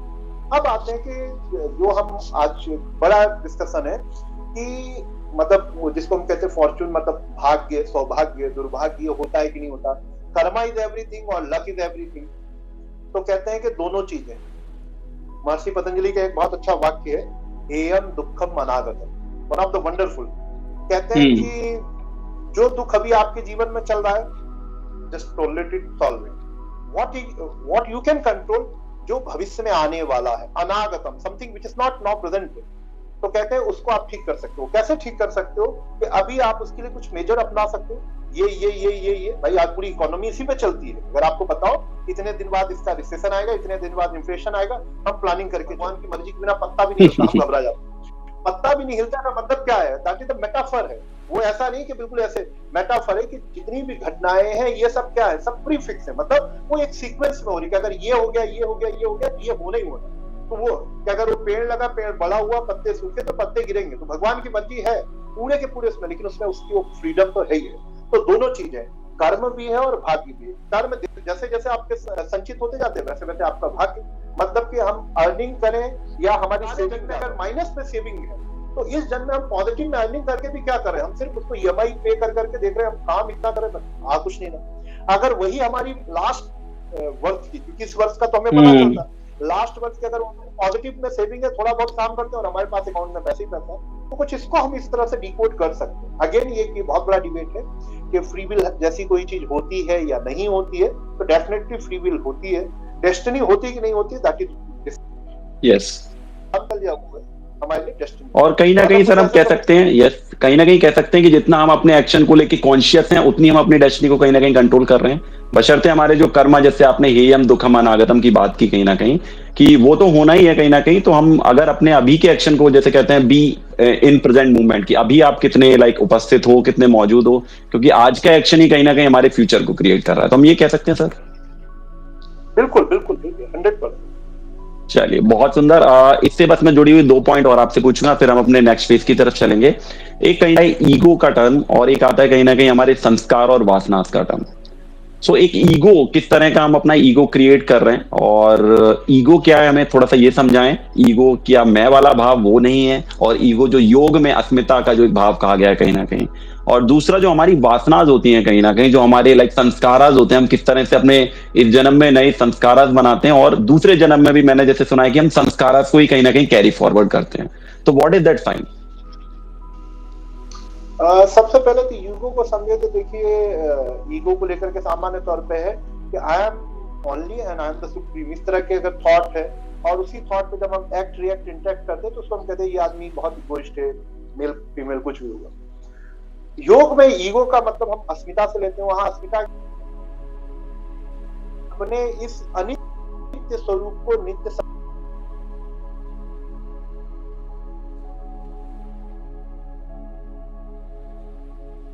कर लेते हैं, तो हम अपने आप को कन्फाइन कर लेते हैं। और जब हम कन्फाइंड हो गए तो हमारा बिहेवियर क्या होगा, लिमिटेशन का।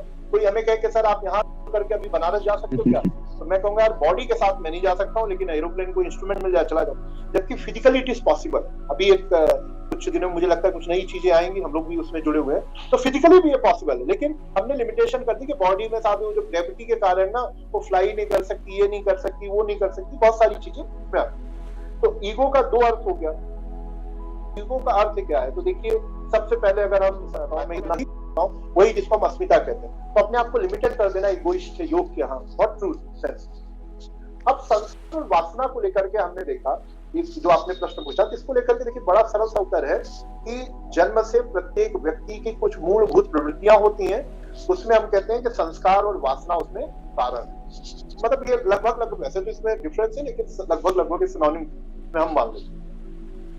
अब वो जो प्रवृत्ति है, वो प्रवृत्ति का मूल क्या है, तो कहते हैं कि जितने भी संस्कार बनते हैं, प्रिंटिंग कैसे होती है, जैसे जैसे हमारी जिस तरह का भी हमें इनपुट मिलता है वैसे ही हमारा डाटा स्टोरेज बढ़ता है। और वैसे संस्कार को अब प्रॉब्लम इनका होना कोई प्रॉब्लम ये कि अगर ये कंट्रोल है, लिमिटेड है, पॉजिटिव है, सेल्फ अपग्रेडिंग है, तो दुनिया में आपसे अच्छा कोई संस्कारी नहीं, आपसे अच्छा कोई वासी व्यक्ति नहीं। लेकिन अगर ये जस्ट नेगेटिव है, मेरे संस्कार मेरी वासनाएं कैसी नेगेटिव, मतलब आत्मपतन का कारण बन जा रहे हैं। कई बार वो सेल्फ हर्ट कर, तो कहते हैं कि इसके लिए प्रत्येक व्यक्ति के पास एक चीज है जिसको हम कहते हैं कॉमन सेंस, सामान्य समझ।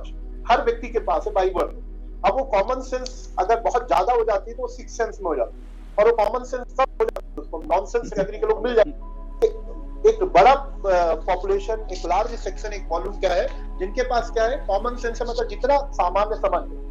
कुछ लोग हैं जिनकी अंडरस्टैंडिंग, जिनकी लर्निंग, जिनका एक्सपीरियंस, जिनका एक्सप्लेनेशन क्या है वो आउटस्टैंडिंग है, उसको हम कहते हैं सिक्स सेंस है, भाई उनको पहले पता है। और एक थर्ड लेवल है जिसको हम कहते हैं कि जिनका उस लेवल की एक्टिविटी नहीं है जितनी होनी चाहिए, उसको हम नॉनसेंस कह देते हैं, सेंस की।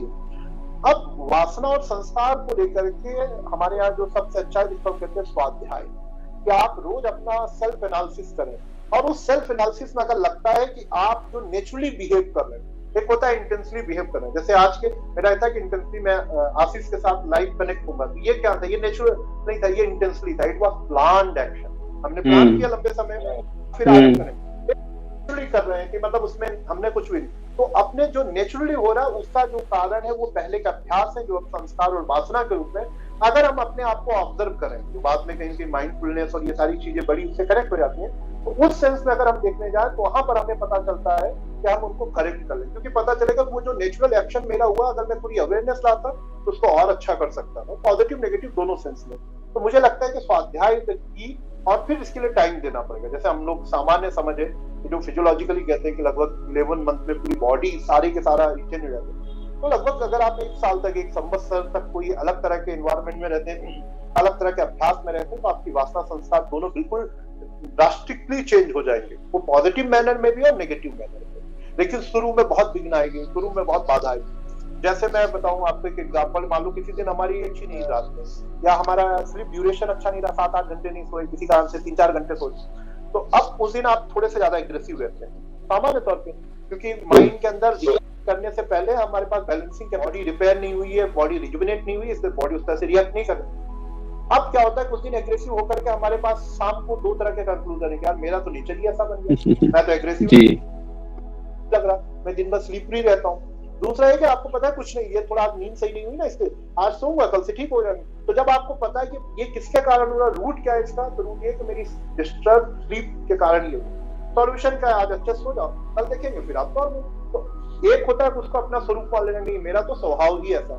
दूसरा कि नहीं, ये तो टेम्परेरी स्वभाव है, तो अगर आप इसको टेम्परेरी मानेंगे तो सॉल्यूशन है, और उसका परमानेंट मानेंगे तो फिर रोज आपके साथ धीरे धीरे फिर आप अच्छे सो के भी क्या करेंगे, आपने अपने आप को उस तरह से क्या किया, तो प्रोग्राम कर दिया।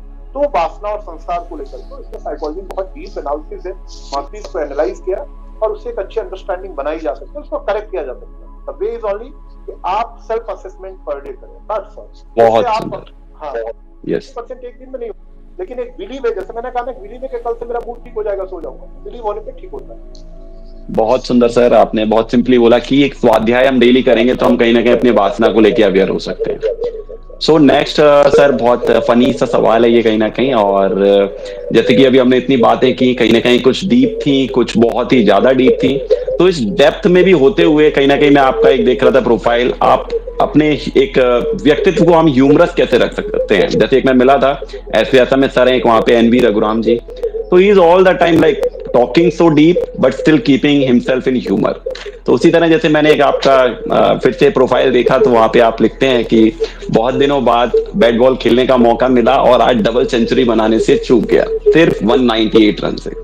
तो छोटी सी बात है, लेकिन कहीं ना कहीं एक उसको बताने का तरीका और एक अलग ही है, एक मुस्कुराहट चेहरे पे ला देता है। तो आप इसको कैसे, ये क्योंकि दिस इज वेरी डिफिकल्ट कि आप साथ में एक डेप्थ को भी लेके चल रहे हैं और साथ में एक ह्यूमर को भी लेके चल रहे हैं, तो हाउ यू डू दैट? नहीं, मुझे लगता है कि आशीष, इसका सिंपल फंडा है कि अगर आप मैक्सिमम टाइम रिलैक्स रहते हैं ना, तो आप रिलैक्स रहते हैं तो आप ज्यादा डीप थिंकर बनते हैं। तो जब आप चीजों को गंभीरता से लेते हैं, लेकिन आप गंभीर नहीं होते। कई बार होता है ना कि हम चीजों को बहुत डीपली एनालाइज कर रहे हैं, लेकिन हम उतने डीपर होने की कोशिश करते हैं कि नहीं, अब इस तरह की बात है। तो उसके लिए सिर्फ है कि आप मैक्सिमम रिलैक्स रहिए। और मेरा अपना फंडा ये है कि हर चीज में अल्टीमेट क्या होगा वो उस पर अगर फोकस करें, तो सबकी एक बिगनिंग है, सबकी एक एंडिंग है। तो सब चीज एक दिन आएगी, एक दिन चली जाएगी। दैट इज द अल्टीमेट मेरी फिलॉसफी है, मतलब इन पार्टिकुलर दिस ह्यूमन लाइफ। तो फिर मुझे लगता है कि चीजों को आप कैसे देख सकते हो और कैसे अलग तरीके से सोच सकते हो, तो इसमें कुछ भी विशेष नहीं है। बस तो सर ये रिलैक्सेशन, ये रिलैक्सेशन शुरुआत से ही था या ये अंत में आपके, जब आपने कुछ अभी से शुरू किया, या इस शुरुआत से ये रिलैक्सेशन चलता आ रहा है? ये बाई नेचर है, मतलब इसको मैं ऐसा नहीं कहूंगा कि मैंने कोई साधना की या कोई मेरी प्रोग्रामिंग है। ये नेचर है, हर व्यक्ति का अपना व्यक्तित्व होता है, तो ये मतलब बाई नेचर है।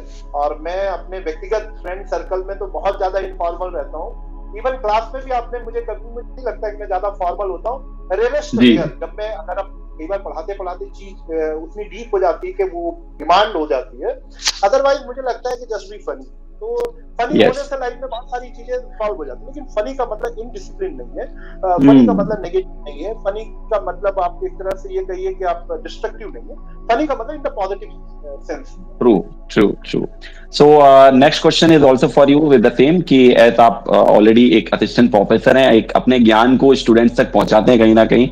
सो कुछ ऐसी लाइक मेमोरीज हो जहाँ पे ये जो आप वर्क कर रहे हो आपको अपने आप में एक अद्भुत फील कराता हो, क्योंकि कभी भी जैसे आप जो कर रहे हो एक किसी के व्यक्ति के मन को निर्माण कर रहे हैं कहीं ना कहीं, तो किसी के मन को बदलना उसकी पूरी जीवन को बदलने जैसा है। तो उससे जुड़ी कोई आपकी मेमोरीज हो आप शेयर कर सकें, like how it feels to be a teacher, एक टीचर अपने आप में होना, लाइक कैसा महसूस कराता है आपको? मुझे लगता है कि आशीष, आप भी टीचर हैं और आप भी बहुत सारे लोगों को पढ़ा रहे हैं, समझा रहे हैं। तो लेकिन देखिए, सबसे पहले मेरा एक टीचर होना एक बहुत सोफिस्टिकेटेड जॉब है, नो डाउट। बट कई लेवल पे जाकर के ये लगता है कि बहुत डिफिकल्ट जॉब, क्योंकि टीचर से डिमांड होती है कि होलिस्टिकनेस आप में हो और वो विजिबली एक्टिवली आप स्टूडेंट को पढ़ाएं और पैसिवली वो आपसे स्टूडेंट सीखें। दो तरह की डिमांड, से वाक्य से, व्यवहार से, मतलब एक्टिवली किसी चीज को कन्वे करें कि ये करना चाहिए, नहीं करना चाहिए। दूसरा, पैसिवली वो चीजें रिफ्लेक्ट हो के सामने वाला सीखे। तो मुझे तो वैसे, अगर मैं याद करूं तो कम से कम 1000 से ज्यादा तो मैंने स्टूडेंट लाइव पढ़ाए होंगे, मतलब जिनको मैंने थ्रू आउट ईयर कम से कम 1 साल तक जिनके साथ इंटरेक्ट हुआ। वैसे तो मेरा इंटरेक्शन जो अगर पूरे ऑल इंडिया में लगभग 40-50 विश्वविद्यालयों में जाने का मुझे सौभाग्य मिला। कोविड के टाइम में तो धड़ाधड़ बहुत सारे ऑनलाइन इंटरेक्शन हुए, तो बहुत सारे लोगों से मिलना हुआ और बहुत सारी बात। लेकिन मेमोरेबल अभी जो सबसे ज्यादा मुझे अगर किसी स्टूडेंट ने टच किया तो 2-3 साल पहले एक स्टूडेंट था नितिन, जिसने मेरे साथ काम भी किया, और वो बहुत मेमोरेबल है। अभी सडनली मुझे एक वीक या आई थिंक 20 डेज पहले पता चला कि now he is a monk. अब वो सन्यासी बन गया। तो मुझे लगता है कि, और जब उनके फादर आए थे तो उन्होंने जब फोटो दिखाई तो आई वाज वेरी सरप्राइज। तो मुझे लगा, और वो स्टूडेंट ने शायद मुझे उसी के कारण शायद वो जो बुक है वो भी आ पाई। तो उस बच्चे ने मुझे बहुत डीपली टच किया, और वो जिस भाव से जिस बात को कहना चाहिए, समझना चाहिए, उसकी अंडरस्टैंडिंग थी, और उसके जो क्वेश्चन थे, उसकी जो जिज्ञासाएं थी, उसके जो प्रश्न थे उसी लेवल के थे। तो सबसे मेमोरेबल अभी तक के ये है। बाकी मुझे मतलब जिस बैच के साथ, देखो मेहनत तो सबके साथ करना है, लेकिन किस बैच ने बहुत ग्रास्प किया, तो मुझे याद है कि अभी शायद जब पहली बार हमारे यहाँ एमएससी आया 2019 में, तो 19 से 21 का जो एमएससी का बैच था और वही बैच जब बीएससी में था, तो मैंने अभी तक सबसे ज्यादा जो हार्डवर्क किया, मतलब जिसको मैंने मैक्सिमम चीजें पढ़ाई, दैट वाज उसमें कौतुक, सत्यम, 2-3 विद्यार्थी अभी तो बहुत वर्क कर रहे हैं, बड़े अच्छे विद्यार्थी, तो उनके बैच को मैंने 5 साल तक पढ़ाया, तो बहुत इंजॉय किया क्योंकि उनके साथ एक ट्यूनिंग बन गई थी, और वो 25, 26, 27 बच्चों का बैच था, तो सारे एक्स्ट्रा ऑर्डिनरी थे। तो टीचर को पढ़ाना तब और बहुत इजी हो जाता है जब सारे बच्चे बहुत एक्स्ट्रा ऑर्डिनरी होते हैं। कहीं जब हम देखते हैं कि सामने वाला भी जिज्ञासु है, कुछ प्रश्न लेके आता है, तो हम भी कहीं ना कहीं एक अलर्ट मोड में जाते हैं, कहीं ना कहीं लर्निंग एक्टिव होती है, ना कि पैसिव होती है कहीं ना कहीं। उस बैच में 2 बच्चे थे, एक का नाम था हर्षित मानव और एक का नाम था कौतुक किशोर। तो जब मैं उनको गीता पढ़ाने लगा, तो गीता में उनके स्टार्ट ही ऐसे किए कि purpose of human life is to be a happiest human being, जिसको हम हिंदी संस्कृत में कहेंगे हर्षित मानव। मानव कैसा हो, जो हर्ष से जी, हर्षित मानव। लेकिन उसका सूत्र क्या है, वो हर्षित मानव कैसे बने, तो कहते हैं कौतुक किशोर। किशोर का मतलब होता है जो बच्चा बड़ा हो रहा है, और कौतुक का मतलब जिसके अंदर बहुत सारी, जो बहुत क्यूरियस हो। तो कहते हैं जब आप क्यूरियस यंग चाइल्ड को तैयार करेंगे तो एक दिन वो हर्षित मानव बन के निकलेगा। तो दैट काइंड ऑफ चीजें कनेक्ट कर पाया। बहुत सुंदर सर। और कहीं ना कहीं अभी बीच में जिक्र हुआ नितिन जी का, और उनके प्रति जो आपका भाव है कहीं ना कहीं, तो let me tell you others, मैं सबको बताना चाहूंगा कि सर ने बहुत डीप मेहनत के बाद और नितिन जी की मदद के साथ अपनी एक बुक को रिलीज किया, जिसको कहते हैं कि it is not simple a book, it's like a manual for the whole life, that is the yoga of Bhagavad Gita. तो सर मैं चाहूंगा आप इस क्योंकि बहुत टेक्स्ट हैं, कमेंट्रीज हैं जो भगवत गीता पे ऑलरेडी लिखी जा चुकी हैं, तो इस बुक में आपने क्या एक अलग आयाम पेश किया। और कहीं पे मैं था तो उन्होंने कहा कि जो एक कोई भी बुक होती है, कमेंट्री होती है, तो समय जो टाइम होता है उसका सबसे बड़ा खेल होता है। बहुत सी बुक आएंगी चली जाएंगी जैसे, लेकिन जो हमारी कुछ बुक्स हैं वो हमेशा बनी रहती हैं।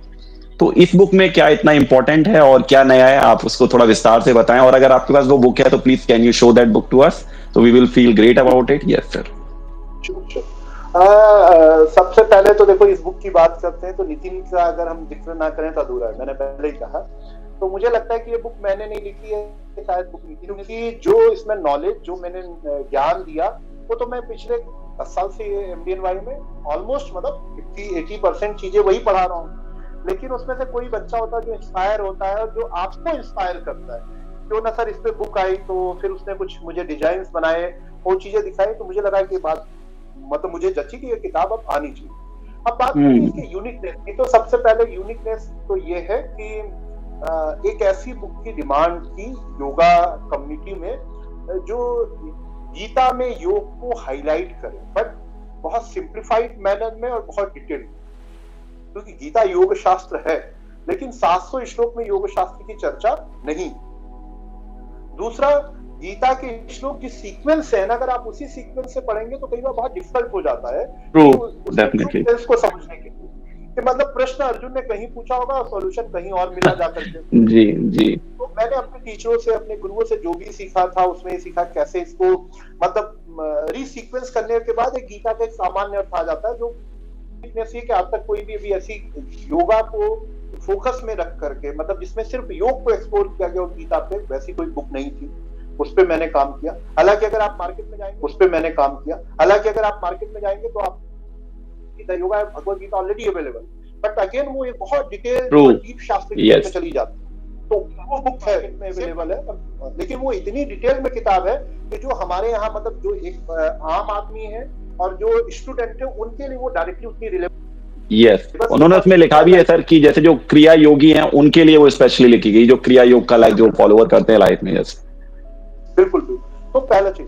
दूसरा, इसकी जो यूनिकनेस बन गई, तो जो नितिन ने मेरा और नितिन का संवाद रखा है, मतलब बीच बीच में वो जो संवाद आता है ना, कन्वर्सेशन, उसके बहुत चाइल्डिश से क्वेश्चन आ जाते हैं, फिर उसको मैं बहुत प्यार से पहले काम करता हूँ, फिर उसका रिप्लाई देता हूँ। तीसरा ये कि इसमें जो ग्राफ, जो पिक्चर्स, जो प्रेजेंटेशन है वो बहुत अट्रैक्टिव है, जो एक ऑडियंस को एंगेज करके रखता है। तो ये 3-4 चीजें मुझे लगता है। और मेरे पास ऑब्वियस वो बुक है, ये अब तो बहुत पॉपुलर बुक हो गई। जब अमेजिंग सर, 2000 पूरी दुनिया में बिक चुकी है, ऑनलाइन अवेलेबल है, ऑफलाइन अवेलेबल है, तो बच्चे बहुत अप्रिशिएट कर रहे हैं। मुझे तो बहुत खुशी होती है कि ये काम मेरे से हो गया। अब इसके हिंदी काम कर रहा हूँ, मुझे लगता है अगले 2-3 महीना में इसका हिंदी जो रूपांतरण है वो भी पब्लिक में आ जाएगा। और मुझे लगता है कि इट इज नॉट कि मैंने लिखी, बट मुझे लगता है कि जो लोग भी योग में है एटलीस्ट उनको एक बार इसको पढ़ना चाहिए। एक तो उनका टाइम वो एंजॉय करेंगे जितना टाइम उन्होंने इसको पढ़ने में लगाया, and definitely there may be new learning और that will enhance their own teaching, their own practice. तो ये योग वालों को, और जो योग में नहीं है उनके लिए तो ये बहुत ही अच्छी किताब है, क्योंकि कंप्लीट लाइफ के पैकेज है। क्योंकि मैंने दोनों को ध्यान में रख करके इसको कंपाइल किया कि योग वालों के लिए 100%, लेकिन जो योग का नहीं उसके लिए भी 100%, क्योंकि योग जो इसमें ना प्रैक्टिकल एस्पेक्ट वो सबके लाइफ को जो सबके लिए चाहिए, वो चाहे बिजनेसमैन हो, चाहे वो टीचर हो, चाहे वो कुछ किसी भी प्रोफेशन, ये चीजें इसके बारे में। यस, बहुत सुंदर सर। तो यहाँ पे मैं थोड़ा सा ये डिटेलिंग आपसे और चाहूंगा कि कभी भी एक बुक की बात होती है तो भगवत गीता की जरूर बात होती है। तो आपने कुछ अनुभव किया होगा, कुछ कृष्ण से कनेक्शन, कुछ अर्जुन से कनेक्शन, और उस चेतना को फील किया होगा अपने आप में। और जैसे आपने कहा नितिन आपसे जुड़े कहीं ना कहीं, तो मुझे लगता है मेरे साथ भी लाइफ में होता है, जो हम रियल में दिल से करना चाहते हैं भगवान कहीं ना कहीं किसी रूप में वो चीज पूर्ण होने के लिए भेज ही देते हैं ना किसी को। तो अगर मैं आपसे पूछूं, लाइक आपने भगवत गीता, मान लीजिए सपोज मैं हूं, मुझे कुछ भी नहीं पता भगवत गीता क्या है, तो बेसिक अगर आपको मुझे उसका एक एसेंस बताना हो कि मेरे और हर किसी जीवन के लिए हर एक प्रॉब्लम जो लाइफ में, क्योंकि हर कोई अपनी लाइफ प्रॉब्लम में जूझ रहा है कहीं ना कहीं, और हर कोई सुख कहीं ना कहीं प्राप्त करना चाहता है, बहुत सारे डीप चीजें हैं जो हमें बेसिक नॉलेज जो नहीं मिलती कहीं ना कहीं। तो एक हमें क्या आप एसेंस बता सकते हैं भगवत गीता का, एक बहुत ही गूढ़, क्योंकि भगवान कृष्ण हम देखते हैं कि वो माखन खाते थे जो कि दूध दही का कहीं ना कहीं एसेंस है, तो उसी रूप में आप अगर हमें एसेंस बता सकें तो। सबसे पहला प्रश्न कि मेरा भगवान कृष्ण और अर्जुन से कभी कोई कनेक्शन हुआ कि नहीं, ट्रू सेंस में नहीं हुआ, बट हुआ। बहुत बार मैं बहुत सारे श्लोक पढ़ लेता हूँ, उसकी मीनिंग में कई दिन तक सोचता रहता हूँ, क्योंकि सोचने के पीछे ये कारण है कि उसकी जो मीनिंग है वो सोसाइटी को एज इट इज नहीं बताई जाती, और बताई भी जाएगी तो लैंग्वेज तो कम्युनिकेट हो जाएगा बट उसको समझ में नहीं आएगा। ट्रू। मुझे लगता है कि कहीं ना कहीं वो एक अंतः प्रेरणा आती है, वो कोई एक वर्ड, कोई एक थॉट दिमाग में हिट करता है और वो सिंप्लीफाइड हो जाता है, पूरा का पूरा श्लोक की मीनिंग, पूरा का पूरा सेंटेंस सिंप्लीफाइड हो जाता है। तो उस सेंस में मतलब कभी मुझे कृष्ण के रूप में कृष्ण के दर्शन नहीं हुए, तो लेकिन कहीं ना कहीं वो चेतना है, Krishna is the cosmic consciousness, तो एक सार्वभौमिक चेतना है, तो कहीं ना कहीं उनका है। दूसरे नंबर पे जब बात करें कि आम आदमी के लिए गीता में क्या है या उसका मैसेज क्या है, नहीं पता, लेकिन कभी मैंने सुना क्षेत्रे क्षेत्रे धर्मम कुरु, जस्ट उसका अपोजिट कर दिया। धर्म क्षेत्रे कुरुक्षेत्र को वही वर्डिंग में संस्कृत में हमने उसको कर दिया क्षेत्रे क्षेत्रे धर्मम कुरु। तो इसका मैसेज यही है कि what is in your control, that is your action. वो थॉट के लेवल पे हो, वर्ड के लेवल पे हो, या वो बिहेवियर के लेवल पे, उस एक्शन में बस आपने एक ही संकल्प लेना है, एक ही चीज करना है कि आप बेटर करें day by day, day by day, day by day. First action is in our control, reaction is in our control, interaction is in our control, and now what we have to do, हमें बस इतना decide करना है कि इसको मैं better करूंगा। आज जो भी किया इससे कल जब करूंगा बेटर। ये आम आदमी के लिए गीता में इससे अच्छा कोई संदेश नहीं हो सकता। तो वन लाइनर संदेश है। बाद में जो श्लोक जहां से आपने ये कन्वर्सेशन स्टार्ट किया, एकस्मिन् ज्ञाते सर्वम ज्ञातम, ये मेरा अपना खुद का कोटेशन है। इसका मतलब ये है कि कोई भी चीज हो, सक्सेस हो, वो मनी हो, वो नॉलेज हो, वो एनलाइटमेंट हो, वो क्या होता है, वो एक दिन मिलेगा, लेकिन वो पहले दिन नहीं मिलेगा। कितने टाइम बेस्ट, वो दिन आएगा, जरूर आएगा। वो किसी के 12 साल में आता है, किसी के 12 दिन में आता है, किसी का 3 दिन में आता है, किसी का 84 लाख जन्म होने के बाद भी आता है, बट आता है। तो एकस्मिन् ज्ञाते, वो एक ही चीज है जो आपको परिपूर्ण कर देगी, वो चाहे इकोनॉमिक्स में हो, वो चाहे फिजिकल लेवल पे हो, चाहे स्पिरिचुअल लेवल पे। जस्ट वेट दैट, उसी को हम कहते हैं रियल पॉजिटिविटी। वो ऐसा हो कि one day definitely I will achieve. तो ये मेरे अकॉर्डिंग एसेंस ही था। बहुत सुंदर sir, we have covered most of the things.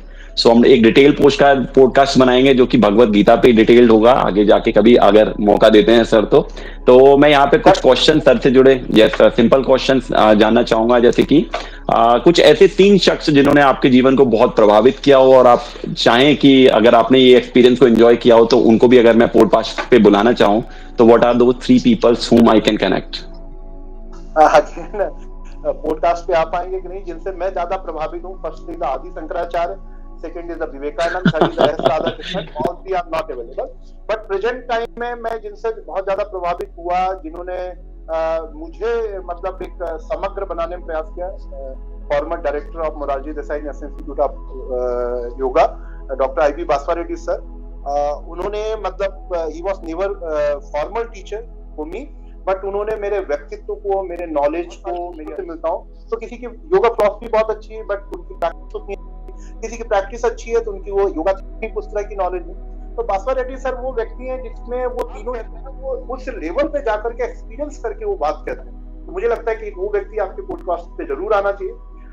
दूसरा जिनसे मैं अभी, जिनको मैं कभी कभार सुनता हूँ या जिनको फॉलो करता हूँ, उसमें at present time Vikas Deepika, one of the very perfect person मैं मिला। जब मैं पीएचडी कर रहा था उनसे कई बार डायरेक्टली मिला, पहले उनसे मेरी बातचीत होती थी अच्छी खासी, तो ये वो बहुत अच्छे व्यक्ति हैं। और Gopal Das definitely the way he is वो लोग, और एक जिनका नाम शायद मैं मिस कर गया बट वन ऑफ द जो मुझे बहुत प्रभावित करते हैं, स्वामी सर्वप्रियानंद। मतलब आज के टाइम में वेदांत के उपनिषदों को लेकर के सिंपल साइंटिफिक इफेक्टिव इंटरप्रिटेशन किसी का है तो वो स्वामी सर्वप्रियानंद जी का है। Hopefully in the month of December he will be in the MDN Y, we are planning like that. तो मैं चाहूंगा एक उनको भी आप अपने पॉडकास्ट में। बहुत सुंदर सर, और इट्स अमेजिंग, और इन सबको मैंने भी कहीं ना कहीं बहुत सुना है। और सर की जैसे बात की आपने, डायरेक्टर सर की, तो उनकी भी वाइब्रेशन से मैं प्रभावित हूँ। राहुल सर भी आए थे पॉडकास्ट पे तो उन्होंने भी कहा था वो भी बहुत प्रभावित है कहीं ना कहीं। तो definitely I will connect with director sir and he will come. And next simple question है कि ऐसी कौन सी 3 जगह हैं जिन्होंने आपको स्पिरिचुअल लेवल पे बहुत ग्रो करने में हेल्प किया, इफ एनी प्लेसेस। अभी मैं देखता हूँ आप बहुत ट्रैवल भी कर रहे हैं कहीं ना कहीं, लास्ट टाइम भी आप कहीं पर थे, तो ऐसी, और इस्कॉन का आपने जिक्र किया, कुछ इस्कॉन से भी आप आई थिंक कनेक्टेड है, तो एनी 3 प्लेसेस जहाँ पे आप बहुत अपने को अपलिफ्टेड फील करते हैं। अभी रिसेंट में तो मैं गया था, अमरकंटक गया था, तो वहाँ एक शायद कक्कड़ बाबा का आश्रम था, वो बहुत डीप जंगल में था। तो वहाँ डॉक्टर हरिराम पांडे सर है, वो हमें ले गए। तो मतलब उस दिन हमारी ट्रेन भी थी, वापस आना था हमें दिल्ली में, तो मेरा आने का मन नहीं था। तो पहली बार मुझे कोई ऐसा अपलिफ्टेड प्लेस मिला जहाँ मुझे लगा कि शायद मैं इसी के लिए बना हूँ। और वहाँ के जो वो नाथ संप्रदाय के संत वहाँ रहते हैं, तो उन्होंने कहा भी कि आपको जाने की जरूरत नहीं है, ठीक है, और सारी कई बार कंपल्सन्स होती है, तो वो चीज है।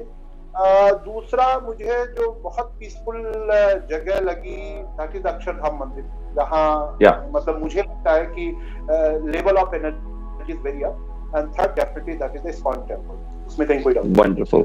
आई थिंक वही कृष्ण की स्माइल है जो आपके चेहरे पे और आप व्यक्त करते रहते हैं लोगों के साथ, क्योंकि कृष्ण कहीं ना कहीं एक आनंद, और उसमें मैंने आपका क्यूट भी देखा था, उसमें आपने कुछ ऐसा ही लिखा था कि जो जीवन में हमेशा मुस्कुराए वही कृष्ण है, और राम के जीवन में हमें कहीं ना कहीं आइडियल देखने को मिलते हैं। सो लास्ट हम लोग क्वेश्चन की तरफ चलेंगे, क्योंकि आप खुद एक राइटर है, एक ऑथर है और एक टीचर है, तो कुछ ऐसी 3 बुक्स जो व्यक्ति को अगर रियलिटी समझनी हो, अपनी ट्रू आइडेंटिटी समझनी हो, तो any 3 books you refer. I think 1 तो जो आपने हमें ऑलरेडी भगवद गीता दिखाया है वो होगी, 2 और बुक्स कोई अगर आप रेफर करना चाहें।